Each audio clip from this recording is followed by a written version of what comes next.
Hello everybody and welcome back to another chapter of biology cheat sheet series. तो आज जिस chapter को हम रिवाइज कर रहे हैं बेटा वो है आपके पास न्यूरल कंट्रोल एंड कोऑर्डिनेशन।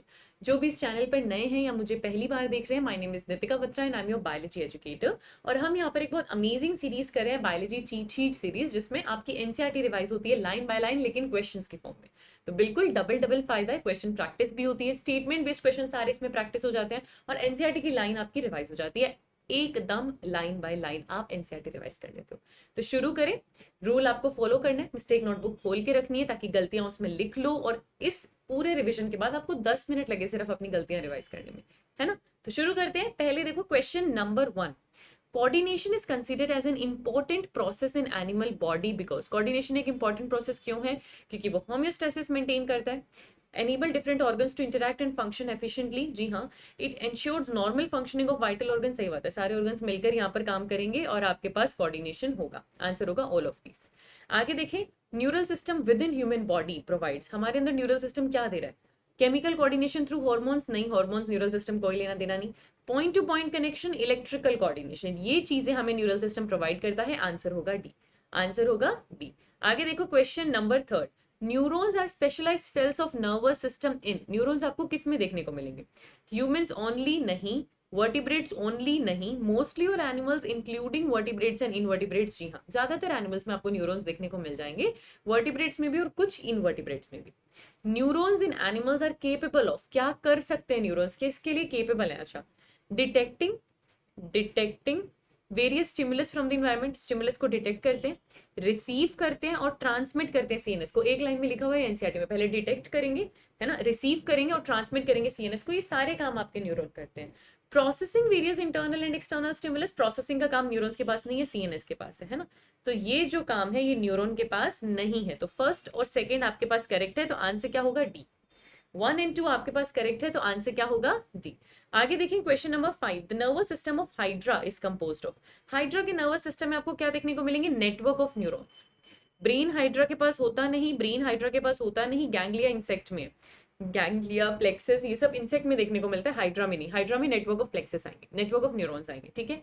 आगे देखो, why is nervous system of insect considered better organized than compare to Hydra and Planaria. Hydra आपका सिलेंट्रेट, प्लेनेरिया आपका प्लेटीहेलमिन्थिस, प्रिमिटिव एनिमल्स है बेटा वो, और आपके इंसेक्ट्स आर्थ्रोपोडा में आ गए, कंपैरेटिवली एडवांस हो गए। तो बेटर है इंसेक्ट का नर्वस सिस्टम। क्यों? आपको ऑप्शन दे रखा है, आपको यहाँ पर बताना है। इंसेक्ट के पास ब्रेन है, गैंग्लिया है, न्यूरल टिश्यू है। Hydra and planaria do not poses nervous system. ऐसा नहीं है, नर्वस सिस्टम तो होता है पर ब्रेन नहीं है। Hydra possess the least develop nerve cord. Nerve cord Hydra के पास नहीं है बेटा, नर्व कोड एनेलिड के बाद आती है। हाइड्रा के पास नर्व कोड बिल्कुल डेवलप नहीं हुई थी। Planaria do not possess brain while a rudimentary brain is found in insects. Ganglia ही ब्रेन की तरह बिहेव करती हैं, ठीक है। प्लेनेरिया के पास ब्रेन नहीं है, सही बात है। Rudimentary brain is found in insects, ऐसा कुछ नहीं है, गैंग्लिया ब्रेन की तरह बिहेव करती है। बट जो रीजन है कि हाइड्रा का नर्वस सिस्टम प्रिमिटिव और इंसेक्ट्स का बेटर क्यों है, क्योंकि इंसेक्ट्स के पास ब्रेन है, गैंग्लिया है, न्यूरल टिश्यूज है, जो उसको थोड़ा एडवांस बनाते हैं, है ना। तो आंसर क्या होगा? ए। आंसर क्या होगा आपके पास? ए। ए, ठीक है। आगे देखिए question number 7। The ganglia found in insects are. अब इंसेक्ट्स में जो आपको गैंग्लिया मिल रहे हैं वो एक्चुअली क्या है? क्या वो फैट बॉडीज होती हैं? जी नहीं, वो एग्रीगेटेड न्यूरॉन्स होते हैं विच गिव्स ऑफ नर्व। देखा जाए तो सेल बॉडी का एग्रीगेशन होता है गैंग्लिया, है ना। तो ठीक है, इसको हम कंसिडर कर सकते हैं। It is a point where numerous neurons meet. ऐसा कुछ नहीं है कि यहाँ बहुत सारे न्यूरॉन्स मिल रहे हैं, न्यूरॉन्स का गुच्छा है बेटा। Aggregated neurons, aggregated cell bodies हैं जिसमें से नर्व ब्रांचेस निकल रही है ना, एक्सॉन्स और डेंड्रॉन्स की, ठीक है। डीजेनरेटेड न्यूरॉन मास भी नहीं होता। गैंग्लिया क्या है? Aggregated neuron. वैसे एग्रीगेटेड साइटोन्स लिखते हैं, सेल बॉडी लिखते हैं तो ज्यादा करेक्ट होता, पर ठीक है, एग्रीगेटेड न्यूरॉन जहां से नर्व्स आ रहे हैं भी हम कंसीडर कर सकते हैं। आगे देखो जरा क्वेश्चन नंबर 8। असर्शन रीजन है, अब इसकी प्रैक्टिस कर लो अच्छे से। असर्शन क्या कह रहे हैं? Nervous system and endocrine system jointly coordinate and integrate activities of organs. दोनों मिलकर ऑर्गन्स की एक्टिविटीज इंटीग्रेट करते हैं, हमें पता है, बिल्कुल सही बात है, बिल्कुल सही बात है। Endocrine system regulate all the activities of nervous system. क्या एंडोक्राइन सिस्टम नर्वस सिस्टम को रेगुलेट करते हैं? नहीं, दोनों मिलकर पूरी बॉडी को रेगुलेट करते हैं। तो असर्शन सही है लेकिन रीजन गलत है, आंसर सी होगा। असर्शन सही है, रीजन गलत है, आंसर सी होगा।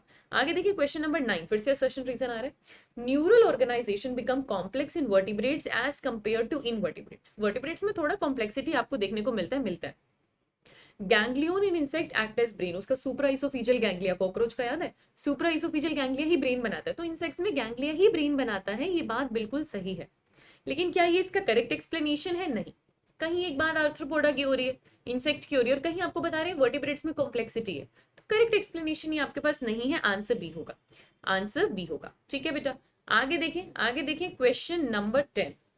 The two major division of human neural system, ठीक है, ह्यूमन न्यूरल सिस्टम के दो पार्ट होते हैं, एक सीएनएस होता है, एक पीएनएस होता है, दो हिस्से होते हैं, एक सीएनएस होता है और एक पीएनएस होता है। आगे देखो question number 11, consider the following statements. Central nervous system is the major site of information processing. CNS जिसमें ब्रेन और स्पाइनल कोड है, वही मेजर प्रोसेसिंग हो रही है इंफॉर्मेशन की, जी हाँ। सेंट्रल नर्वस सिस्टम में ब्रेन और क्रेनियल नर्व्स आती है, नहीं, सेंट्रल नर्वस सिस्टम में ब्रेन और स्पाइनल कॉर्ड आती है ना, तो ए करेक्ट है, लेकिन बी फॉल्स है, तो आंसर होगा ए। आगे देखिए question number 12, the major structural component of peripheral nervous system. Peripheral nervous system में कौन आती है? नर्व्स आती हैं, क्रेनियल नर्व्स आती हैं, स्पाइनल नर्व्स आती हैं। स्ट्रक्चरली पेरिफेरल नर्वस सिस्टम किसका बना हुआ है? नर्व्स का। वैसे पेरिफेरल नर्वस सिस्टम दो में डिवाइडेड है, सोमैटिक और ऑटोनॉमिक, लेकिन स्ट्रक्चरली नर्व्स का बना हुआ है, तो सिर्फ और सिर्फ नर्व्स यहाँ पर है, विच इज बी। आंसर क्या होगा? बी। आगे देखिए क्वेश्चन नंबर 13, ठीक है, यहाँ पर आपको तीन हिस्से दिखाए हुए हैं, ब्रेन है, स्पाइनल कोड है ना, और नर्व्स है। तो ये आपको पता है आपका ब्रेन है, ब्रेन के नीचे यहाँ पर ब्रेन स्टेम से ओरिजिनेट हो रही है स्पाइनल कोड, और यहाँ पर नर्व्स है, यहाँ पर नर्व्स है, ठीक है। अब ऑप्शंस देख लो, जो सी है यानी कि नर्व्स है, वो साइट ऑफ इंफॉर्मेशन प्रोसेसिंग है, नहीं, वो तो ब्रेन होता है। ए बी सी मिलकर सेंट्रल नर्वस सिस्टम बनाते हैं, नहीं, ए और बी मिलकर सेंट्रल नर्वस सिस्टम बनाते हैं, सी नहीं। सी जो है वो न्यूरॉन्स को रिप्रेजेंट कर रहे हैं, हाँ, नर्व फाइबर्स है, न्यूरॉन्स है। बी जो है वो कंपोनेंट है सीएनएस का, जबकि सी जो है वो कंपोनेंट है पीएनएस का। ये ज्यादा करेक्ट है बेटा, ये ज्यादा करेक्ट है। तो अब जो ये ऑप्शन लिखा हुआ है आपके पास कि सी रिप्रेजेंट न्यूरॉन्स, अब ये नर्व फाइबर्स है, हम ऐसे बोल देते हैं ठीक है, बहुत सारी नर्व फाइबर्स है, एक न्यूरॉन नहीं है, तो उसके अकॉर्डिंग मैं डी को ज्यादा करेक्ट मान सकती हूँ। और वैसे भी हमको पता है सीएनएस में की स्ट्रक्चरल और फंक्शनल यूनिट न्यूरॉन्स है। अब न्यूरॉन लंबे लंबे नर्व फाइबर्स बनाती है, जो नर्व्स बनाती हैं, वो आपके पास सी में आ जाएगा। तो करेक्ट ऑप्शन क्या होगा? डी। डी क्या कह रहे हैं कि बी आपका सीएनएस का हिस्सा है, क्योंकि स्पाइनल कोड जो होता है वो आपके सीएनएस का हिस्सा होता है, और जो सी है वो पीएनएस है, क्योंकि नर्व्स किस में आती हैं? पीएनएस में आती हैं, तो आंसर क्या होगा? डी। आगे देखिए क्वेश्चन नंबर 14, नर्व फाइबर्स जिसकी पीएनएस में आप बात करते हो, ये नर्व फाइबर्स कौन कौन सी होती है? ये एफरेंट भी हो सकती हैं, ये इफरेंट भी हो सकती हैं बेटा। ये इन्फॉर्मेशन सीएनएस को लेके जाने वाली भी हो सकती हैं, सीएनएस इन्फॉर्मेशन मोटर को लाने वाली भी हो सकती हैं। तो ये एफरेंट भी हो सकती है, ये इफरेंट भी हो सकती है। एक एक लाइन एनसीईआरटी की कवर हो रही है, अगर आप सामने अपनी एनसीईआरटी खोल के देख लो तो पैराग्राफ बाय पैराग्राफ भी नहीं बेटा, लाइन बाय लाइन कैसा क्वेश्चन बन सकता है आपको देखने को मिल रहा है यहाँ पे। किसी भी चीज से, किसी भी लाइन से कितने क्वेश्चंस और कैसे मिल सकते हैं वो आपको देखने को मिल रहा है यहाँ पे, है ना। Refer to the diagram representing the transmission of impulse through PNS. अगर इम्पल्स को मुझे पीएनएस से ट्रांसमिट करना है तो डायग्राम आपने देखना है, यहाँ पर ही डायग्राम आपके सामने है, और आपको करेक्ट ऑप्शन यहाँ पर चूज करना है, ठीक है। जैसे आपने कुछ पानी देखा, कुछ जूस देखा, अब आंखों ने उसको रिसीव किया, स्टिमुलस ने उसको रिसीव किया, तो एफरेंट नर्व ये इंफॉर्मेशन लेके जाती है, एफरेंट नर्व फाइबर सीएनएस के पास, सीएनएस प्रोसेस करता है और इफरेंट नर्व फाइबर्स को इन्फॉर्मेशन देता है, जो आपकी मसल को मूव करेगी, और अब वो पानी का ग्लास उठाएंगे या जूस का ग्लास उठाएंगे, जो भी है, ठीक है। तो क्या ए और बी दोनों एफरेंट नर्व्स है? नहीं, ए एफरेंट है, बी इफरेंट है, जी हाँ, ए एफरेंट है, बी इफरेंट है, यही आपका आंसर है, यही आपका आंसर है, ठीक है। आगे देखिए क्वेश्चन नंबर 16, दो स्टेटमेंट आपको दे रखी है और आपको करेक्ट ऑप्शन चूज करना है। पहली स्टेटमेंट क्या है? Two major division of CNS are somatic neural system and autonomic neural system. गलत, ये पीएनएस के डिवीजन होते हैं, सीएनएस के नहीं। Somatic and autonomic neural system एक दूसरे के एंटागोनिस्टिक है बेटा, अभी थोड़ा कंफ्यूजिंग स्टेटमेंट है। देखो, अगर मैं आपको कहती हूँ पैरासिम्पैथेटिक और सिंपैथेटिक, वो एक दूसरे के एंटागोनिस्टिक है ना। एक जो इमरजेंसी के टाइम चीजों को हाई कर रहा है, दूसरा उसको रिलैक्स कर रहा है, एंटागोनिस्टिक है। सोमैटिक और ऑटोनॉमिक की अगर आप बात करो, ये दो बिल्कुल अलग अलग न्यूरल सिस्टम है। सोमैटिक कहाँ आपके वॉलेंट्री मसल्स पे जा रहा है, सोमैटिक मसल्स स्केलेटल मसल्स को रेगुलेट कर रहा है, सोमैटिक एक्शन कर रहा है, स्केलेटल एक्शन करवा रहा है। ऑटोनॉमिक इनवॉलेंट्री मसल्स के पास जा रहा है ना। तो दो अलग अलग जोन पे काम कर रहे हैं। जैसे आप हॉर्मोन्स में बात करते हो कि टीसीटी और पैराथॉर्मोन एंटागोनिस्टिक है, आप ऐसा क्यों कहते हो? टीसीटी आपका कैल्शियम लेवल कम करता है और पैराथॉर्मोन आपका कैल्शियम लेवल बढ़ाता है। तो एक चीज है कैल्शियम जिसपे दोनों उल्टा काम कर रहे हैं, है ना। लेकिन इन दोनों का तो टारगेट ही अलग अलग है, एक वॉलेंट्री मसल्स पे जा रहा है, एक इनवॉलेंट्री मसल्स पे जा रहा है। तो वर्ड एंटागोनिस्टिक इनके लिए यूज करना ऑफिशियली सही नहीं है, नहीं है, नहीं है। तो आप आंसर क्या करोगे कि दोनों फॉल्स है, दोनों फॉल्स है। इतना वीक वैसे आपको मिलेगा नहीं, पर दोनों फॉल्स है, ठीक है। आगे देखिए क्वेश्चन नंबर 17, करेक्ट स्टेटमेंट आपको चूज करना है। Somatic neural system consist of both afferent and efferent fibres, है ना। सोमैटिक हो या फिर आपका ऑटोनॉमिक हो, दोनों ही पीएनएस और पीएनएस में एफरेंट इफरेंट दोनों आती हैं, ठीक है। Autonomic neural system consist of only afferent fibres, नहीं। Only efferent fibres are found in somatic and autonomic, नहीं। Both afferent and efferent are found in both somatic and autonomic, ये आपका आंसर है। कि चाहे आप सोमैटिक की बात करो या ऑटोनॉमिक की बात करो, है तो पीएनएस, और पीएनएस में एफरेंट इफरेंट दोनों होती है, तो आंसर क्या होगा? डी। आगे देखो question number 18, the two division of autonomic nervous system are, दो डिवीजन है ऑटोनॉमिक नर्वस सिस्टम के, एक होता है एसएनएस यानी सिंपैथेटिक नर्वस सिस्टम, दूसरा होता है पीएसएनएस यानी पैरासिम्पैथेटिक नर्वस सिस्टम। ये दोनों एक दूसरे के एंटागोनिस्टिक है, जी है, ये एंटागोनिस्टिक है। अब आप देख रहे हो ये एंटागोनिस्टिक है, ठीक है। ये एक दूसरे के कॉम्प्लीमेंट्री है, highly reduced and non functional है, ऐसा कुछ नहीं है। सिंगल सिस्टम की तरह काम करते हैं, नहीं है, तो ऑटोनॉमिक के अंदर आ रहे, ऑटोनॉमिक के अंदर आ रहे, पर सिंगल सिस्टम की तरह काम नहीं करते, अलग अलग फंक्शन है इनके। तो ये दोनों एक दूसरे के एंटागोनिस्टिक है, ये आपका आंसर होगा, ये आपका आंसर होगा। आगे देखिए question number 19, visceral neural system, है ना, सीएनएस पीएनएस, फिर आप विसरल न्यूरल सिस्टम भी पीएनएस के अंदर पढ़ते हैं। अच्छा ये क्या करता है? ये पेरिफेरल डिवीजन में ही आप इसको पढ़ते हैं? अच्छा अच्छा, बिल्कुल पढ़ते हैं। It is the division of central nervous system, नहीं, हम इसको पेरिफेरल में ही पढ़ते हैं, पेरिफेरल में पढ़ते हैं। इसमें नर्व फाइबर्स और गैंग्लिया आएंगी, ठीक है, नर्व फाइबर्स इसके अंदर आएंगी। Carry impulses from one visceral organ to other, वैसे तो ये सीएनएस से विसरल ऑर्गन्स को इन्फॉर्मेशन लेके जाने का काम करता है, बट हाँ बिटवीन विसरल ऑर्गन्स भी इन्फॉर्मेशन कैरी कर सकता है। तो देखो 2 आपके पास इनकरेक्ट है, तो 2 वाले दोनों ऑप्शन तो वैसे एलिमिनेट हो जाएंगे, और 1 आपके पास करेक्ट है ना। वैसे तो आप देखो 2 इनकरेक्ट है, तो आप एलिमिनेशन से आंसर कर सकते हो 1 3 एंड 4, एलिमिनेशन से आंसर कर सकते हो 1 3 एंड 4, है ना, एलिमिनेशन से हम ये आंसर कर सकते हैं 1 3 एंड 4। आगे देखिए, आगे देखिए क्वेश्चन नंबर 20, क्वेश्चन नंबर 20, आ जाओ आ जाओ। which component of neural system would control the functioning of heart and stomach? अच्छा, हार्ट एंड स्टमक आपके इनवॉलेंट्री कंट्रोल, आपके कंट्रोल में नहीं है, स्मूथ मसल्स हैं। स्मूथ मसल्स को सोमैटिक तो नहीं कंट्रोल कर सकता, है ना, ऑटोनॉमिक करेगा। और ऑटोनॉमिक में सिंपैथेटिक और पैरासिम्पैथेटिक दोनों आते हैं, दोनों आते हैं, तो आंसर क्या होगा? डी। दोनों आते हैं तो आंसर क्या होगा? डी। आगे देखिए क्वेश्चन नंबर 21, क्वेश्चन नंबर 21 क्या कह रहे हैं? क्वेश्चन 21 हमको मैच द फॉलोइंग आ रहा है हमारे पास, afferent fibres, somatic neural system, autonomic neural system और इफरेंट फाइबर्स, ठीक है। अच्छा एफरेंट फाइबर्स क्या है? जो इन्फॉर्मेशन कहाँ लेके जाएंगे? सीएनएस के पास, टुवर्ड्स द सीएनएस।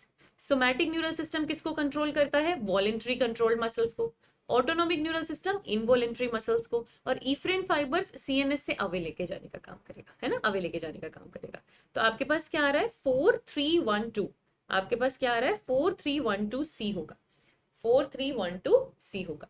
आगे देखिए क्वेश्चन नंबर 22, क्या कह रहे हैं क्वेश्चन नंबर 22 हमको?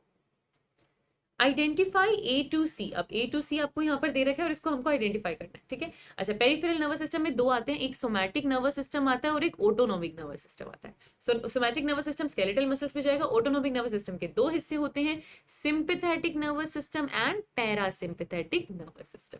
तो आंसर क्या होगा? पहले somatic nervous system, somatic nervous system के बाद एक सिंपैथेटिक है और दूसरा पैरासिम्पैथेटिक है, तो आंसर डी होगा, आंसर डी होगा।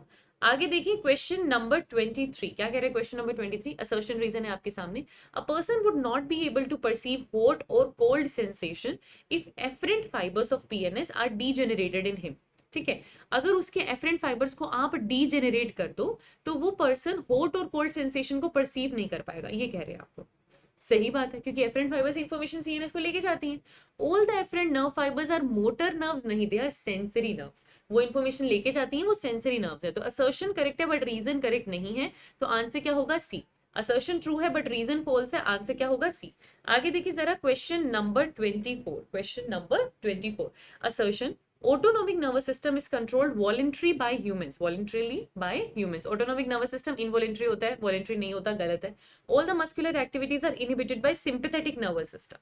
sympathetic nervous system inhibit नहीं करता बेटा, mostly escalate करता है ना, और सारी मस्कुलर एक्टिविटीज को तो वैसे भी वो इनहिबिट करने का काम नहीं करेगा, स्मूथ मसल्स पे जा रहा है सिर्फ आपकी। तो दोनों ही इनकरेक्ट है, आंसर होगा डी। फिर से मैं आपको बता रही हूँ, यहाँ पर डी ऑप्शन में इन्होंने रीजन ट्रू लिखा हुआ है, बट बेटा दोनों फॉल्स है ना। और नॉर्मली जो असर्शन रीजन मिलता है उसमें डी ऑप्शन यही होता है कि both assertion and reason are false. तो असर्शन फॉल्स होते ही हमें सोचना ही नहीं पड़ता, हम सीधा ऑप्शन डी कर देते हैं, हम सीधा ऑप्शन डी कर देते हैं, है ना। आगे देखो जरा, क्वेश्चन नंबर 25 क्या कह रहे हैं, the basic structural component of a neuron are. Neuron में आपको क्या क्या देखने को मिलता है, तीन हिस्से होते हैं, एक सेल बॉडी होती है, एक एक्सोन होते हैं और डेंड्राइट्स होते हैं। तो आंसर क्या होगा, डी। आगे देखिए question number 26, identify the incorrectly matched pair of cell organelles found in neurons and its function. ठीक है, इनकरेक्ट आपको बताना है।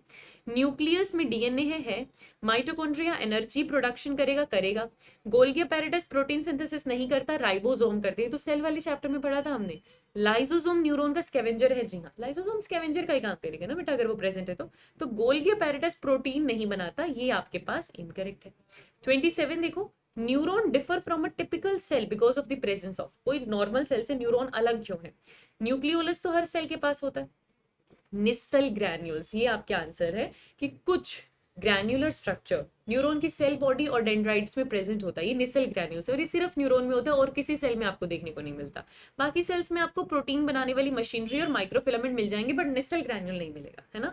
आगे देखो क्वेश्चन नंबर 28, निसल बॉडीज किसकी बनी हुई है, बेटा ये ग्रैन्युलर है ना, ये राइबोसोम की बनी होती है। तो चाहे फ्री राइबोसोम हो या रफ एंडोप्लाज्मिक रेटिकुलम के टुकड़े हो, उनसे बनी होती है, तो ये ग्रैन्युलर होती है आपकी निसल ग्रैन्युल। आगे देखिए जरा question number 29, dendrites of neuron. Neuron पे डेंड्राइट्स होते हैं, वो कभी भी लंबे नहीं होते बेटा, एक्सोन लंबा होता है, डेंड्राइट्स लंबे नहीं होते, तो ये दोनों ऑप्शन कट जाएंगे। छोटे होते हैं और ब्रांच्ड है। अगर आप डेंड्राइट्स देखो इस तरीके से, इस डायग्राम में आपको दिख रहे हैं कितनी सारी ब्रांचेस यहाँ पर प्रेजेंट है ना, तो शॉर्ट है और ब्रांच्ड है, तो आंसर क्या होगा, बी। आंसर क्या होगा, बी। आगे देखिए question number 30, which of the following characteristic is correct about dendrites. इनमें से क्या डेंड्राइट्स के बारे में एकदम करेक्ट है। अच्छा, डेंड्राइट्स फंक्शनल नहीं होते, ये तो बात गलत है। They are involved in carrying impulse away from the cell body, they are involved in carrying impulse towards the cell body. Away कौन लेकर जाता है, एक्सोन। डेंड्राइट्स क्या करते हैं, towards the cell body, towards the cell body. तो answer क्या होगा, सी। याद रखना, डेंड्राइट्स लेके जाएंगे और एक्सोन वहां से बाहर लेकर आएंगे, ठीक है। अच्छा 31 देखें, the only similarity between cell body and dendrites is the presence of. मैंने आपको थोड़ी देर पहले बताया, एक चीज जो सेल बॉडी और डेंड्राइट्स दोनों में प्रेजेंट है वो निसल ग्रैन्यूल्स होते हैं, वो निसल ग्रैन्यूल्स होते हैं, ठीक है। आगे देखिए जरा question number 32, while studying the structural details of a neuron, how would you distinguish an axon from a dendrite। आप एक्सोन और डेंड्राइट को अलग अलग कैसे पहचानोगे। एक्सोन एक लॉन्ग प्रोसेस है जिसका डिस्टल एंड ब्रांच्ड है, लास्ट में जाकर एक्सोन टर्मिनल पे ब्रांचेस होते हैं, बिल्कुल सही बात है। Dendrites are branched irregularly while axon give off long branches alternatively. Axon gives off long branches alternatively, ऐसा तो नहीं है ना, लॉन्ग ब्रांचेस ऑल्टरनेटिवली एक्सोन से नहीं आते। एक्सोन में निसल ग्रैन्यूल्स बिल्कुल भी नहीं होते, एक्सोन्स न्यूमरस नहीं होते, ज्यादातर एक ही होता है, और न्यूरॉन कंटेन ओनली 2 डेंड्राइट्स, ऐसा नहीं है, बहुत सारे डेंड्राइट्स हैं। तो आंसर क्या होगा, ए, कि डिस्टल एंड एक्सोन का ब्रांच है, वैसे वो लंबी होगी तो वो एक्सोन होगी, और जो हाईली ब्रांच्ड होगा वो डेंड्राइट होगा, ठीक है। आगे देखिए क्वेश्चन नंबर 33, साइनेप्टिक नोब। अब आप साइनेप्स की बात करो तो साइनेप्टिक नोब आपके सामने आ रहा है। It is the terminal bulb like structure of dendrites and axon. अच्छा, डेंड्राइट्स में साइनेप्टिक नोब नहीं होता, एक्सोन्स में होता है। इसमें न्यूरोट्रांसमीटर होता है जो वेसिकल्स के अंदर होता है, बिल्कुल सही बात है। It is protoplasmic extension of the cell body, ये सेल बॉडी का एक्सटेंशन नहीं है, एक्सोन टर्मिनल पे साइनेप्टिक नोब प्रेजेंट होते हैं। तो बेटा सिर्फ दूसरा ऑप्शन ही करेक्ट है, only 2 is correct, only 2 is correct. आगे देखिए जरा क्वेश्चन नंबर 34, स्टेटमेंट्स आपके सामने हैं, आपको करेक्ट ऑप्शन यहाँ पर चूज करना है। Axons carry impulse away from the cell body, बिल्कुल सही बात है। Synaptic knob of axons are found in contact with the neuromuscular junction. जो आपका साइनेप्टिक नोब है एक्सोन्स पे, वो कॉन्टैक्ट में है न्यूरोमस्कुलर जंक्शन के, तो ठीक है, साइनेप्टिक नोब्स ही साइनेप्स बनाएंगे, एंड पार्ट है एक्सोन के, और जो साइनेप्स पर प्रेजेंट होंगे फाइनली किसी मसल की सरफेस पर ये इंफॉर्मेशन कैरी करने का, नर्व इंपल्स देने का काम कर सकते हैं। तो ठीक है, साइनेप्टिक नोब आ जाएगा न्यूरोमस्कुलर जंक्शन के टच में, दोनों ट्रू हो जाएंगे। तो both A and B are true, both A and B are true. आगे देखिए क्वेश्चन नंबर 35, आपको एक न्यूरॉन का बढ़िया सा डायग्राम दे रखा है जो आपको यहाँ पर पहचानना है। तो इस न्यूरॉन में बेटा ये ए आपके पास क्या है, ये ए आपको क्या दिख रहा है, श्वान सेल, दिख रहा है श्वान सेल। बी क्या है, जहां पर माइलिन शीथ नहीं है, तो ये नोड्स ऑफ रैनवियर है। और सी क्या है, एक्सॉन टर्मिनल एंड करता है, बल्ज सा पोर्शन बनाता है जिसे साइनेप्टिक नॉब कहते हैं, जिसमें आपके न्यूरोट्रांसमीटर होते हैं। आंसर बी होगा, आंसर बी होगा। आगे देखिए क्वेश्चन नंबर 36, आपके पास फिर से मैच द फॉलोइंग है। न्यूरोट्रांसमीटर्स किसके अंदर है, साइनेप्टिक नॉब के अंदर है। देखो सेम चीज कितने तरीके से पूछ लिया आपसे, साइनेप्टिक नॉब में है। निसल ग्रैन्यूल्स राइबोसोम के टुकड़े हैं। डेंड्राइट्स इंपल्स को, डेंड्राइट्स शॉर्ट और ब्रांच्ड होते हैं। Axon carry impulse away from the cell body. ठीक है, तो आंसर क्या होगा, 3, 1, 2 और 4 यानी कि सी। 3, 1, 2 और 4 यानी कि सी। आगे देखो question number 37, on what basis neurons are classified as unipolar, bipolar and multipolar. आप क्या बोलते हो, अगर सिर्फ एक एक्सोन है तो यूनिपोलर, एक एक्सोन और एक डेंड्रोन है तो बाइपोलर, एक एक्सोन और बहुत सारे डेंड्राइट्स हैं तो मल्टीपोलर, है ना। तो हम किसके बेसिस पर इसको डिफाइन करते हैं, number of exons and dendrites के बेसिस पर, कि कितने एक्सोन और कितने डेंड्राइट्स हैं। आगे देखिए question number 38, a neuron with 1 axon and 1 dendrite is known as bipolar. और ये आपको कहाँ मिलता है, रेटिना में। ये आपको कहाँ मिलता है, रेटिना में। गैंग्लियोनिक बाइपोलर फोटोरिसेप्टर्स याद है, वहां पर मिलेगा। ठीक है, अब multipolar neuron contain multiple dendrites, axon एक, डेंड्राइट्स बहुत सारे। मल्टीपोलर जब होता है एक्सोन एक, डेंड्राइट्स बहुत सारे, आंसर होगा ए। आगे देखो 40, select the correct statement regarding unipolar neuron. Unipolar मतलब एक एक्सोन होता है बेटा, उसमें सेल बॉडी नहीं है, उसमें डेंड्राइट और एक्सोन नहीं है, उसमें डेंड्राइट सेल बॉडी नहीं है, उसमें सिर्फ एक एक्सोन है। याद रखना, अगर वो यूनिपोलर है तो उसमें सिर्फ एक एक्सोन है, और ऐसा आपको एम्ब्रियोनिक स्टेज में मिलता है। ठीक है, आगे देखिए question number 41, match the following. Match the following ना इजी होते हैं, क्योंकि कहीं ना कहीं आप आंसर्स मैच करना इजी होता है, सामने आंसर दिया हो ना, बस मैच करना है आपको, और आंसर इसी में हमें पता है ना, तो गलती होने के चांसेस कम है। अगर थोड़ा पेशेंटली करो तो आंसर मिल जाएगा। ठीक है, अच्छा देखो, मल्टीपोलर, बाइपोलर, यूनिपोलर। मल्टीपोलर हमें मिलता है सेरिब्रल कॉर्टेक्स में, बाइपोलर हमें मिलता है रेटिना में, जीबीबी, और यूनिपोलर हमें मिलता है एम्ब्रियोनिक स्टेजेस में। तो आंसर क्या है आपके पास, 3, 2, 1 यानी कि ए। आंसर क्या है आपके पास, 3, 2, 1 यानी कि ए। आगे देखो क्वेश्चन नंबर 42, स्टेटमेंट्स दे रखे हैं, करेक्ट बताना है।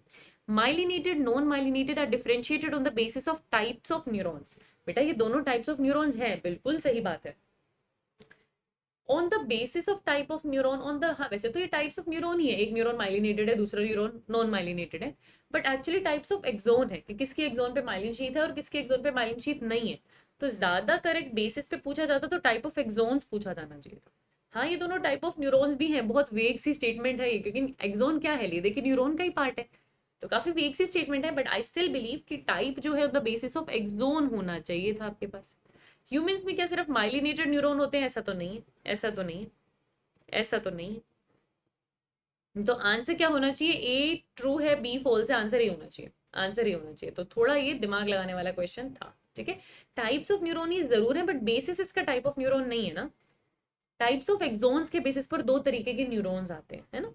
आगे देखिए question number 43, myelin sheath around axon is formed by, उस माइलिन शीथ को कौन बनाता है, श्वान सेल। लेकिन सीएनएस में उनको कौन बनाता है, ओलिगोडेंड्रोसाइट्स।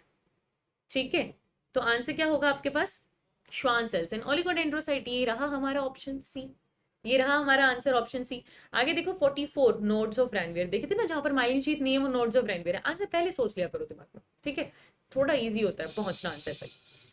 ये कोई ग्रैन्युलेटेड बॉडी से नहीं, वो तो निसल ग्रैन्यूल्स होते हैं। दो एडजेसेंट माइलिन शीथ के बीच में जो गैप है वो नोड्स ऑफ रैनवियर है, जी हाँ वही नोड्स ऑफ रैनवियर है। Modulated bodies at the end of dendrites, ऐसा कुछ नहीं है। Vesicles at the end of axon, वो तो साइनेप्टिक वेसिकल्स होते हैं। तो आंसर क्या है हमारे पास, बी। ये जो गैप होता है माइलिन शीथ पे वही नोड्स ऑफ रैनवियर होते हैं।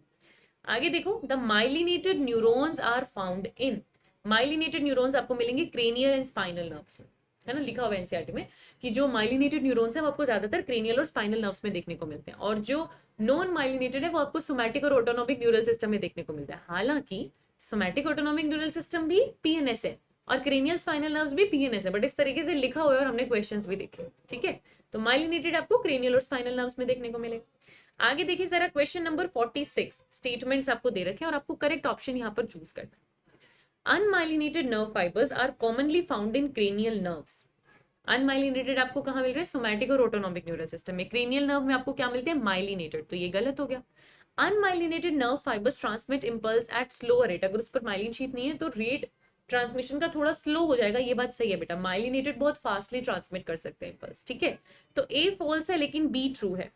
ए फॉल्स है लेकिन बी ट्रू है, आंसर डी होगा, आंसर डी होगा। बहुत बढ़िया। आगे देखो क्वेश्चन नंबर 47, असर्शन रीजन है आपके पास। Axons of neurons can receive signal from other neuron. एक न्यूरॉन का एक्सोन बाकी न्यूरॉन से सिग्नल रिसीव कर सकता है।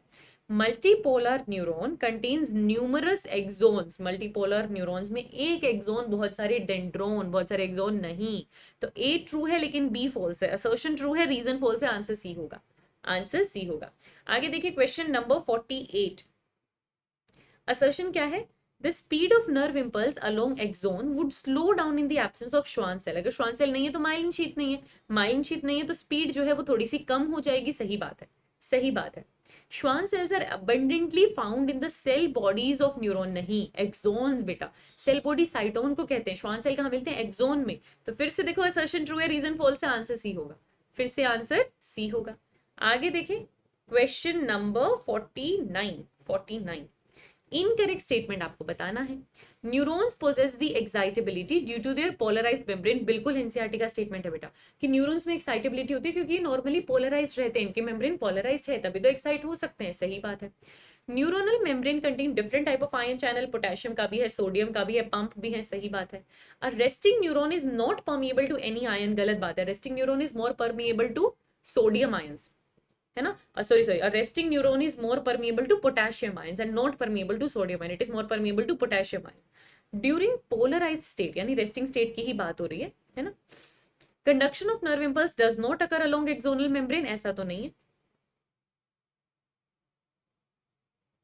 ये करेक्ट स्टेटमेंट है, ये करेक्ट स्टेटमेंट है, सॉरी। पोलराइज मतलब रेस्टिंग स्टेट हो गया ना, रेस्टिंग स्टेट में कंडक्शन नहीं हो रहा। सही बात है। तो इन्फो जो गलत इन्फॉर्मेशन है वो ये है, आंसर सी होगा। रेस्टिंग न्यूरॉन किसी मेम्ब्रेन, किसी आयन के लिए परमिएबल नहीं होती, ये गलत बात है। होती है परमिएबल, किसके लिए परमिएबल होती है? पोटेशियम के लिए परमिएबल होती है।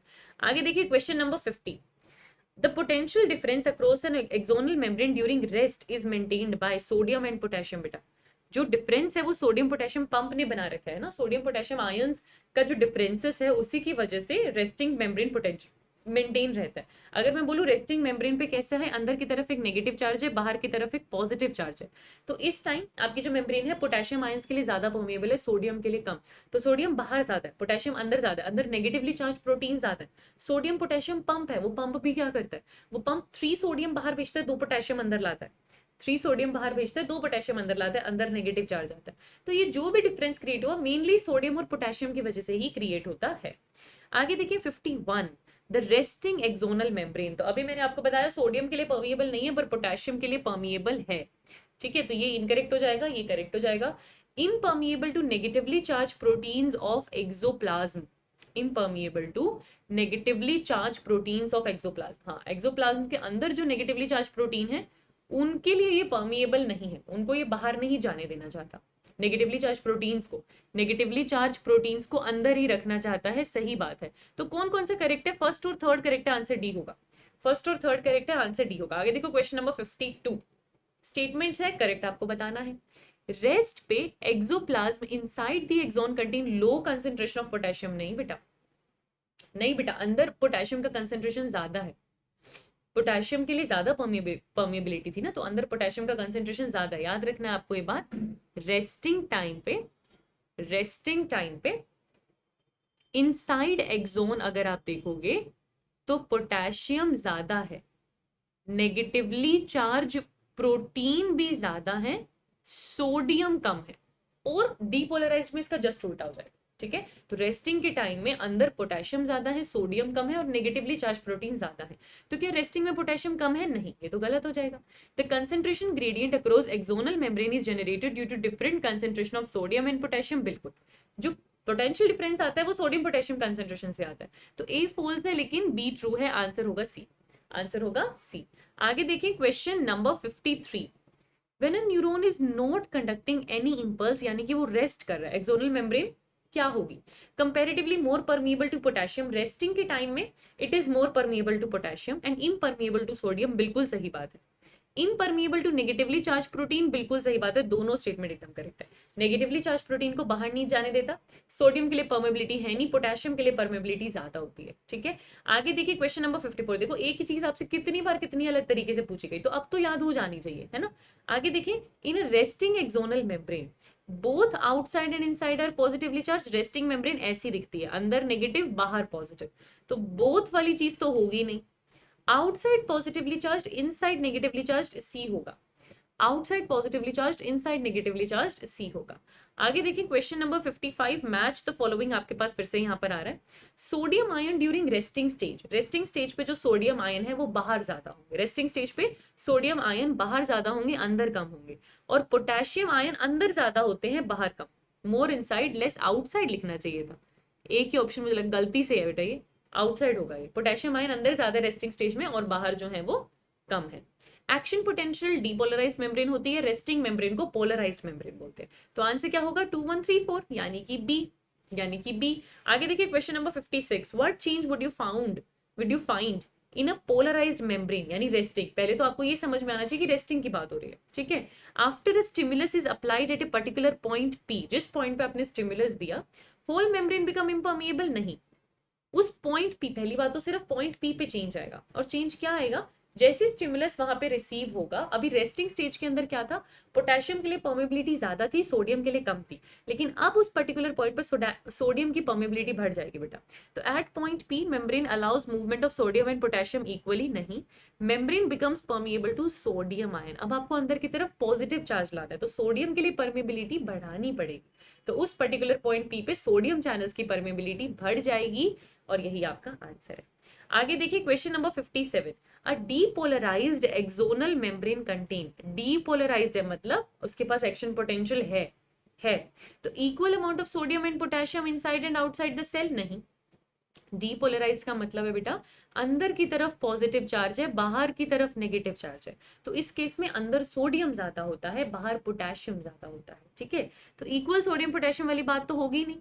अब ये डीपोलराइज्ड है तो अंदर पॉजिटिव चार्ज है, बाहर नेगेटिव चार्ज है, यही आपका आंसर है। ये ज्यादा बढ़िया करेक्ट आंसर है कि पोलराइज्ड स्टेट नहीं है, डीपोलराइज्ड है। डीपोलराइज्ड मतलब अंदर पॉजिटिव चार्ज, बाहर नेगेटिव चार्ज। आगे देखिए question number 58, sodium potassium pump, उसको एनर्जी चाहिए, 3 सोडियम बाहर फेंकता है, 2 पोटेशियम अंदर लेकर आता है, बिल्कुल सही बात है, तभी तो नेगेटिव चार्ज मेंटेन करके रखता है।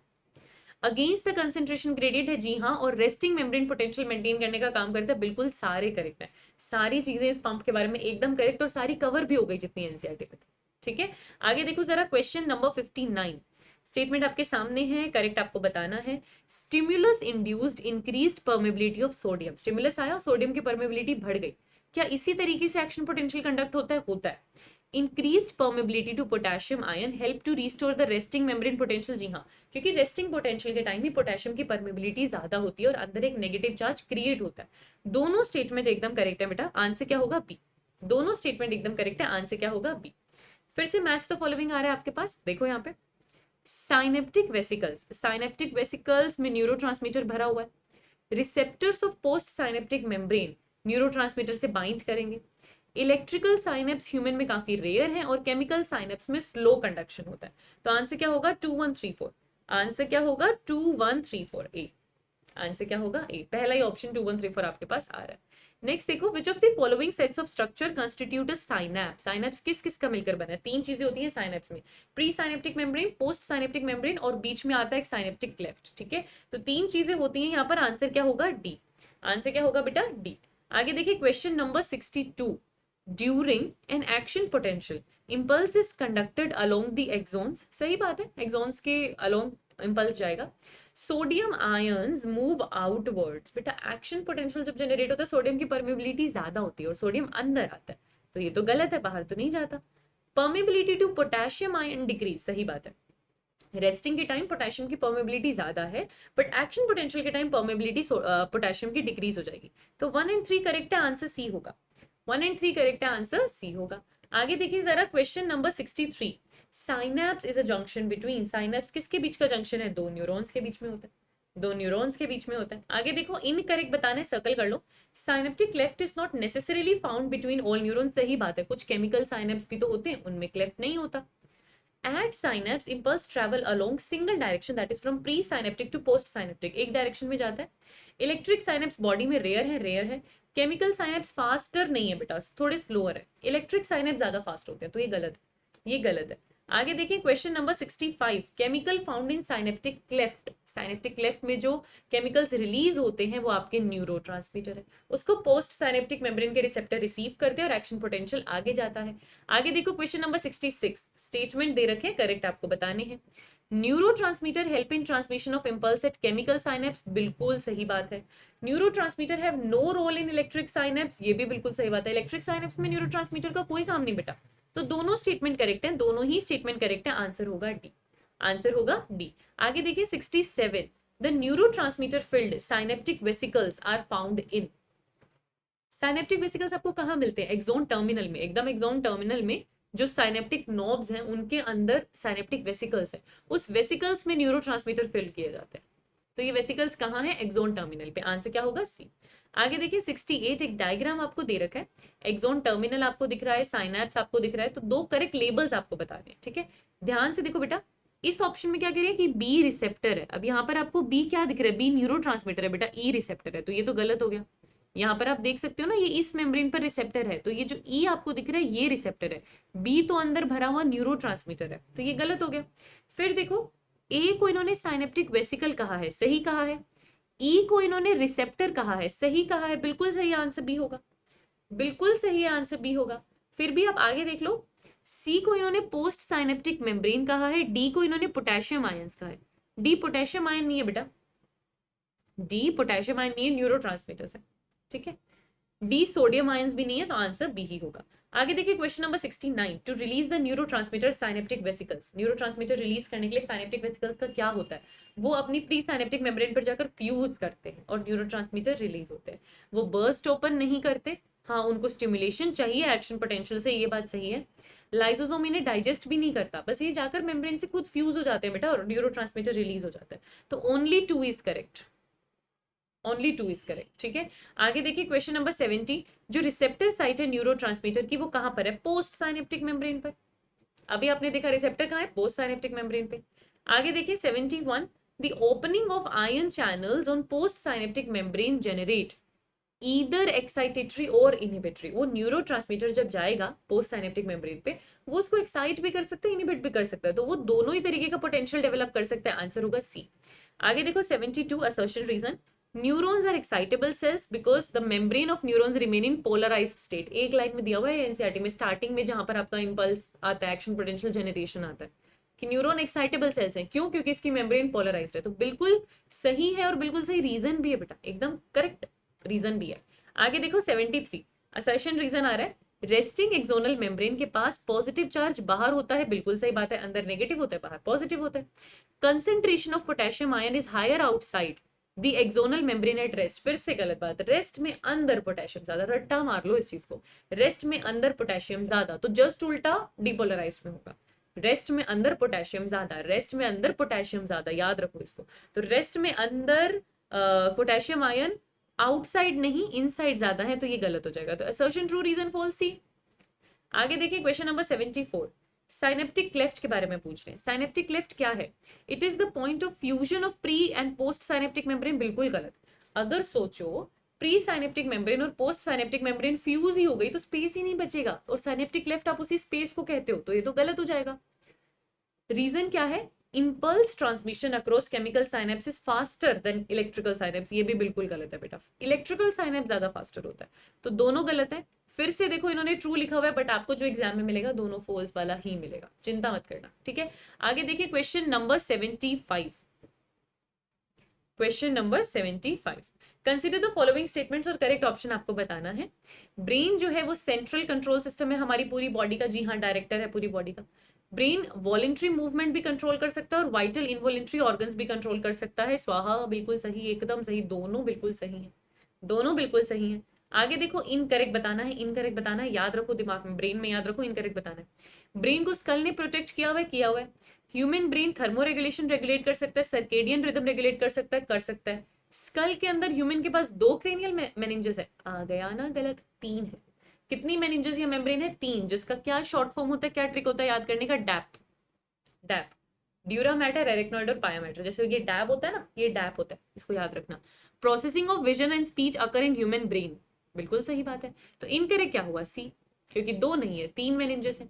आगे देखो question number 77, cranial meninges from outer to inner region, DAP अभी बताया मैंने आपको, ड्यूरा मैटर, एरिकनॉइड, पिया मैटर, आंसर होगा ए, आंसर होगा ए। आगे देखो 78, कौन सा क्रेनियल मेनिंजेस ब्रेन टिश्यू से सीधा कॉन्टैक्ट में आएगा, जो सबसे अंदर है, सबसे अंदर कौन है, पिया मैटर, तो वो ब्रेन टिश्यू से डायरेक्ट कॉन्टैक्ट में आएगा, सी। आगे देखो all the given figures are included in forebrain except, तो फोर ब्रेन में आती है 3 चीजें एनसीईआरटी के अकॉर्डिंग, सेरिब्रम, हाइपोथैलेमस, थैलेमस। जो नहीं आता वो है पोन्स, पोन्स किसमें आता है, हाइंड ब्रेन, पोन्स किसका हिस्सा है, हाइंड ब्रेन। आगे देखो मैच द फॉलोइंग, सेरिब्रम की बात हो रही है, cerebrum cerebrum cerebrum cerebrum major part of human brain है। सेरिब्रल कॉर्टेक्स ग्रे मैटर है, बाहर की तरफ ग्रे मैटर है ना, इसलिए ग्रेइश अपीयरेंस है। Corpus callosum is tract of nerve fibers and association areas neither sensory nor motor. इन्होंने हमारे लिए इजी कर लिया, हमारा फोर्थ ऑप्शन इधर था, हम कैसे मैच करते, तो इन्होंने सीधा सीधा ही रखा है ना। तो 2 1 3 4 है बेटा, आंसर क्या होगा, बी। 2 1 3 4 आ रहा है आपके पास, आंसर क्या होगा, बी।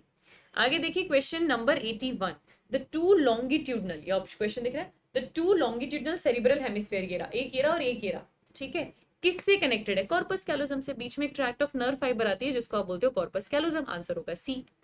आगे देखो सेरिब्रल कॉर्टेक्स, पूरा सेरिब्रम 2 हिस्सों में, बाहर की तरफ कॉर्टेक्स, अंदर की तरफ मेड्यूला, तो ये बाहर का फोल्डेड लेयर होता है, सेरिब्रल कॉर्टेक्स आउटर है, नॉन फंक्शनल नहीं होता, इनर ये नहीं होता, ओनली फंक्शनल ये नहीं होता, आंसर क्या होगा ए, आउटर फोल्डेड एरिया को आप सेरिब्रल कॉर्टेक्स बोलते हो।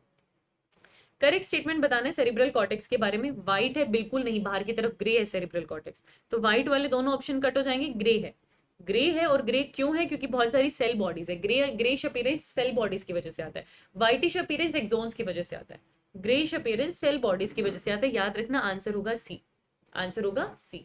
आगे देखो 84, the cerebral cortex contain, cerebral cortex में कुछ एरिया मोटर है, कुछ सेंसरी है, और कुछ एरिया ऐसा है that is neither motor NOR sensory, जिसको आप बोलते हो एसोसिएशन एरिया, है ना, जो इंटरसेंसरी एरिया है, जहां कम्युनिकेशन के लिए रिस्पॉन्सिबल है, मेमोरी यहाँ पर है, तो वो आंसर हो जाएगा बी। आगे देखिए 85, इनर रीजन, ये व्हाइट है, ये ग्रे नहीं है, इनर रीजन ग्रे नहीं है, बाहर की तरफ ग्रे था, सेरिब्रल, सेरिब्रल हेमिस्फीयर की हम बात कर रहे हैं, अंदर की तरफ व्हाइट है, क्यों, क्योंकि अंदर बहुत सारे एक्सोन फाइबर्स है जिनके पास माइलिन शीथ है, सेल बॉडीज होता तो ग्रे होता बेटा आंसर, तो आंसर क्या होगा बी। सेल बॉडीज कब होता, जब मैं ग्रे को जस्टिफाई कर रही होती, मैं व्हाइट को जस्टिफाई कर रही हूँ, और वो क्यों है, क्योंकि एक्सोन पे माइलिन शीथ है, वो व्हाइट कलर देती है, आंसर क्या होगा बी। आगे देखो, refer to the diagram showing sagittal section of human brain, human brain का आपको सेजिटल सेक्शन दिया हुआ है, आपको आइडेंटिफाई करना है करेक्ट करेक्ट चीजें एकदम, ठीक है जी, ठीक है जी। ए आपके पास क्या है, ये ट्रैक्ट ऑफ नर्व फाइबर्स, ये कॉर्पस कैलोसम है, वो एक ही ऑप्शन में, आंसर तो आप सीधा सीधा कर सकते हो। बी आपके पास थैलेमस है, सी आपके पास पोन्स है, बिल्कुल ये पोन्स है, ये मेडुला ऑब्लोंगेटा है, और ये सेरिब्रम है, और यहाँ पर जो जा रही है मिड ब्रेन की सेरिब्रल एक्विडक्ट है, तो आंसर क्या होगा सी। कॉर्पस कैलोसम से भी आंसर कर सकते थे एक ही ऑप्शन में ना, कॉर्पस कैलोसम, तो ज्यादा दिमाग लगाना नहीं था। आगे देखो 87, थैलेमस क्या है, थैलेमस वो है जिसके ऊपर पूरा सेरिब्रम रहता है रैप करके, it is surrounded by cerebrum, जी हाँ, it act as major coordinating centre for sensory and motor signalling, सारा सेंसरी मोटर सिग्नलिंग का कोऑर्डिनेटिंग सेंटर थैलेमस होता है। It is under direct control of hypothalamus, नहीं, इसके नीचे हाइपोथैलेमस होता है, ये हाइपोथैलेमस के कंट्रोल में नहीं है, तो 1 एंड 2 करेक्ट है, आंसर ए होगा। आगे देखिए 88, structure founded base of thalamus, अभी मैंने आपको बताया थैलेमस के नीचे, थैलेमस के बेस पे हाइपोथैलेमस मिलेगा, तो जो हाइपोथैलेमस है वो वेस्टिजियल है, नहीं। Control urge of eating and drinking, जी हाँ, थोड़ा क्वेश्चन कॉम्प्लेक्स कर दिया इन्होंने। इन्वॉल्व इन थर्मो रेगुलेशन, बिल्कुल, तो याद रखना ये दोनों हाइपोथैलेमस के फंक्शन है, जो आपको भूख लगती है, जो आपको प्यास लगती है, उसका अर्ज हाइपोथैलेमस कंट्रोल करता है, और थर्मो रेगुलेशन भी हाइपोथैलेमस ही करता है। आगे देखो 89, hypothalamic hormones are secreted by, hypothalamic hormones are secreted by, hypothalamus के अंदर जो न्यूक्लिया या न्यूरोसिक्रेटरी सेल्स है ना, वो सिक्रीट करते हैं हॉर्मोन्स। आगे देखिए 90, which part of brain is responsible for thermo regulation, अभी आपने देखा हाइपोथैलेमस थर्मल रेगुलेशन वो करता है, कौन सा स्ट्रक्चर अपने फंक्शन से इनकरेक्टली पेयर है, medulla oblongata involuntary action control कर रहा है, जैसे respiration and cardiovascular reflexes, limbic system, fiber tracts and interconnect different regions of brain and control movement, ये गलत है बेटा, ये बात जो आपको बताई है यहाँ पर, ये आपको बताई है मेडुला के बारे में, पोन्स के बारे में, पोन्स के बारे में, ये हाइंड ब्रेन में पोन्स के बारे में है, कि सारे फाइबर ट्रैक्स जो डिफरेंट रीजन्स ऑफ ब्रेन को कनेक्ट करें, वो पोन्स होता है, वो लिम्बिक सिस्टम नहीं होता, ये इनकरेक्ट है। हाइपोथैलेमस रिलीजिंग और हार्मोन बनाता है, टेम्परेचर, हंगर, थर्स्ट रेगुलेट करता है। Corpus callosum band of nerve fibres हैं जो राइट और लेफ्ट सेरिब्रल हेमिस्फीयर को जोड़ता है, तो ये आपके पास इनकरेक्ट है। क्यों? क्योंकि जो डिफरेंट रीजन्स ऑफ ब्रेन को कनेक्ट करे वो पोन्स, वो लिम्बिक सिस्टम नहीं। और मूवमेंट को जो कंट्रोल करे, मूवमेंट बैलेंसिंग को जो कंट्रोल करे, वो सेरिबेलम आ जाएगा। बैलेंसिंग के लिए तो सेरिबेलम आ जाएगा, इक्विलिब्रियम के लिए। ठीक है, आगे देखो 92, लिम्बिक सिस्टम कहां पर मिल रहा है? It is found within the human brain, is found at the base of brain stem. Brain stem के नीचे तो स्पाइनल कॉर्ड रह जाएगा बस।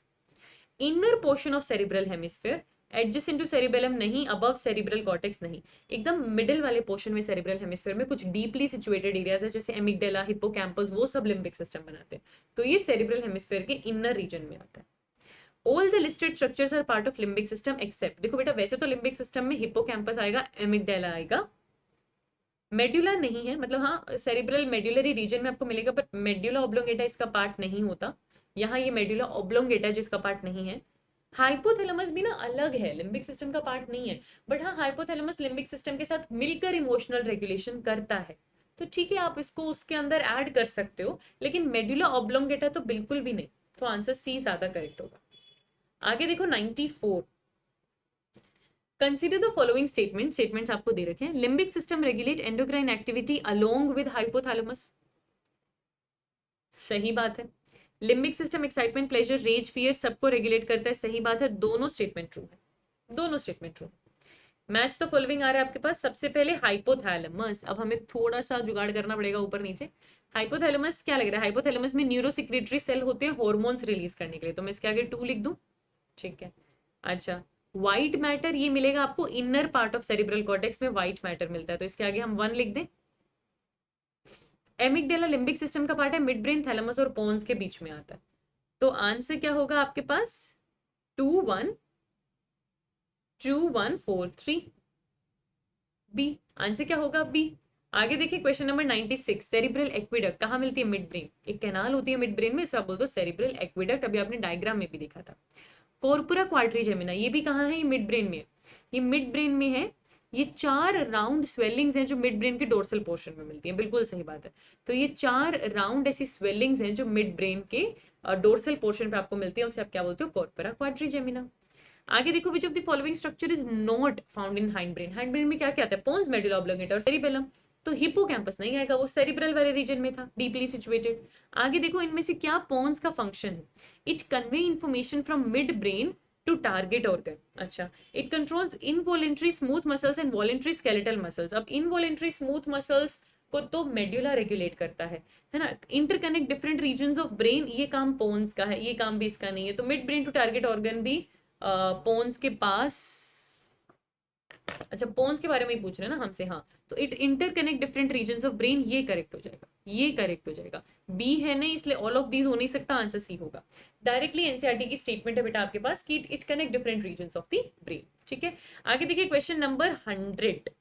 सेंचुरी मार ली हमने, बट न्यूरल चैप्टर है और अभी तो आई ईयर हमको इसी के अंदर इंक्लूड करना है, तो थोड़ा पेशेंस रखना, पर रिवाइज सारी एनसीईआरटी करनी है। ठीक है, how can cerebellum be different from pons of hindbrain? सेरिबेलम अलग क्यों है? सेरिबेलम में व्हाइट मैटर बाहर की तरफ होता है, पोन्स में ग्रे मैटर बाहर की तरफ होता है। बेटा ग्रे मैटर बाहर की तरफ आपके सीएनएस में है, ठीक है, ग्रे मैटर बाहर की तरफ ही है वहां पे ब्रेन में, ब्रेन के हर एक रीजन में, है ना।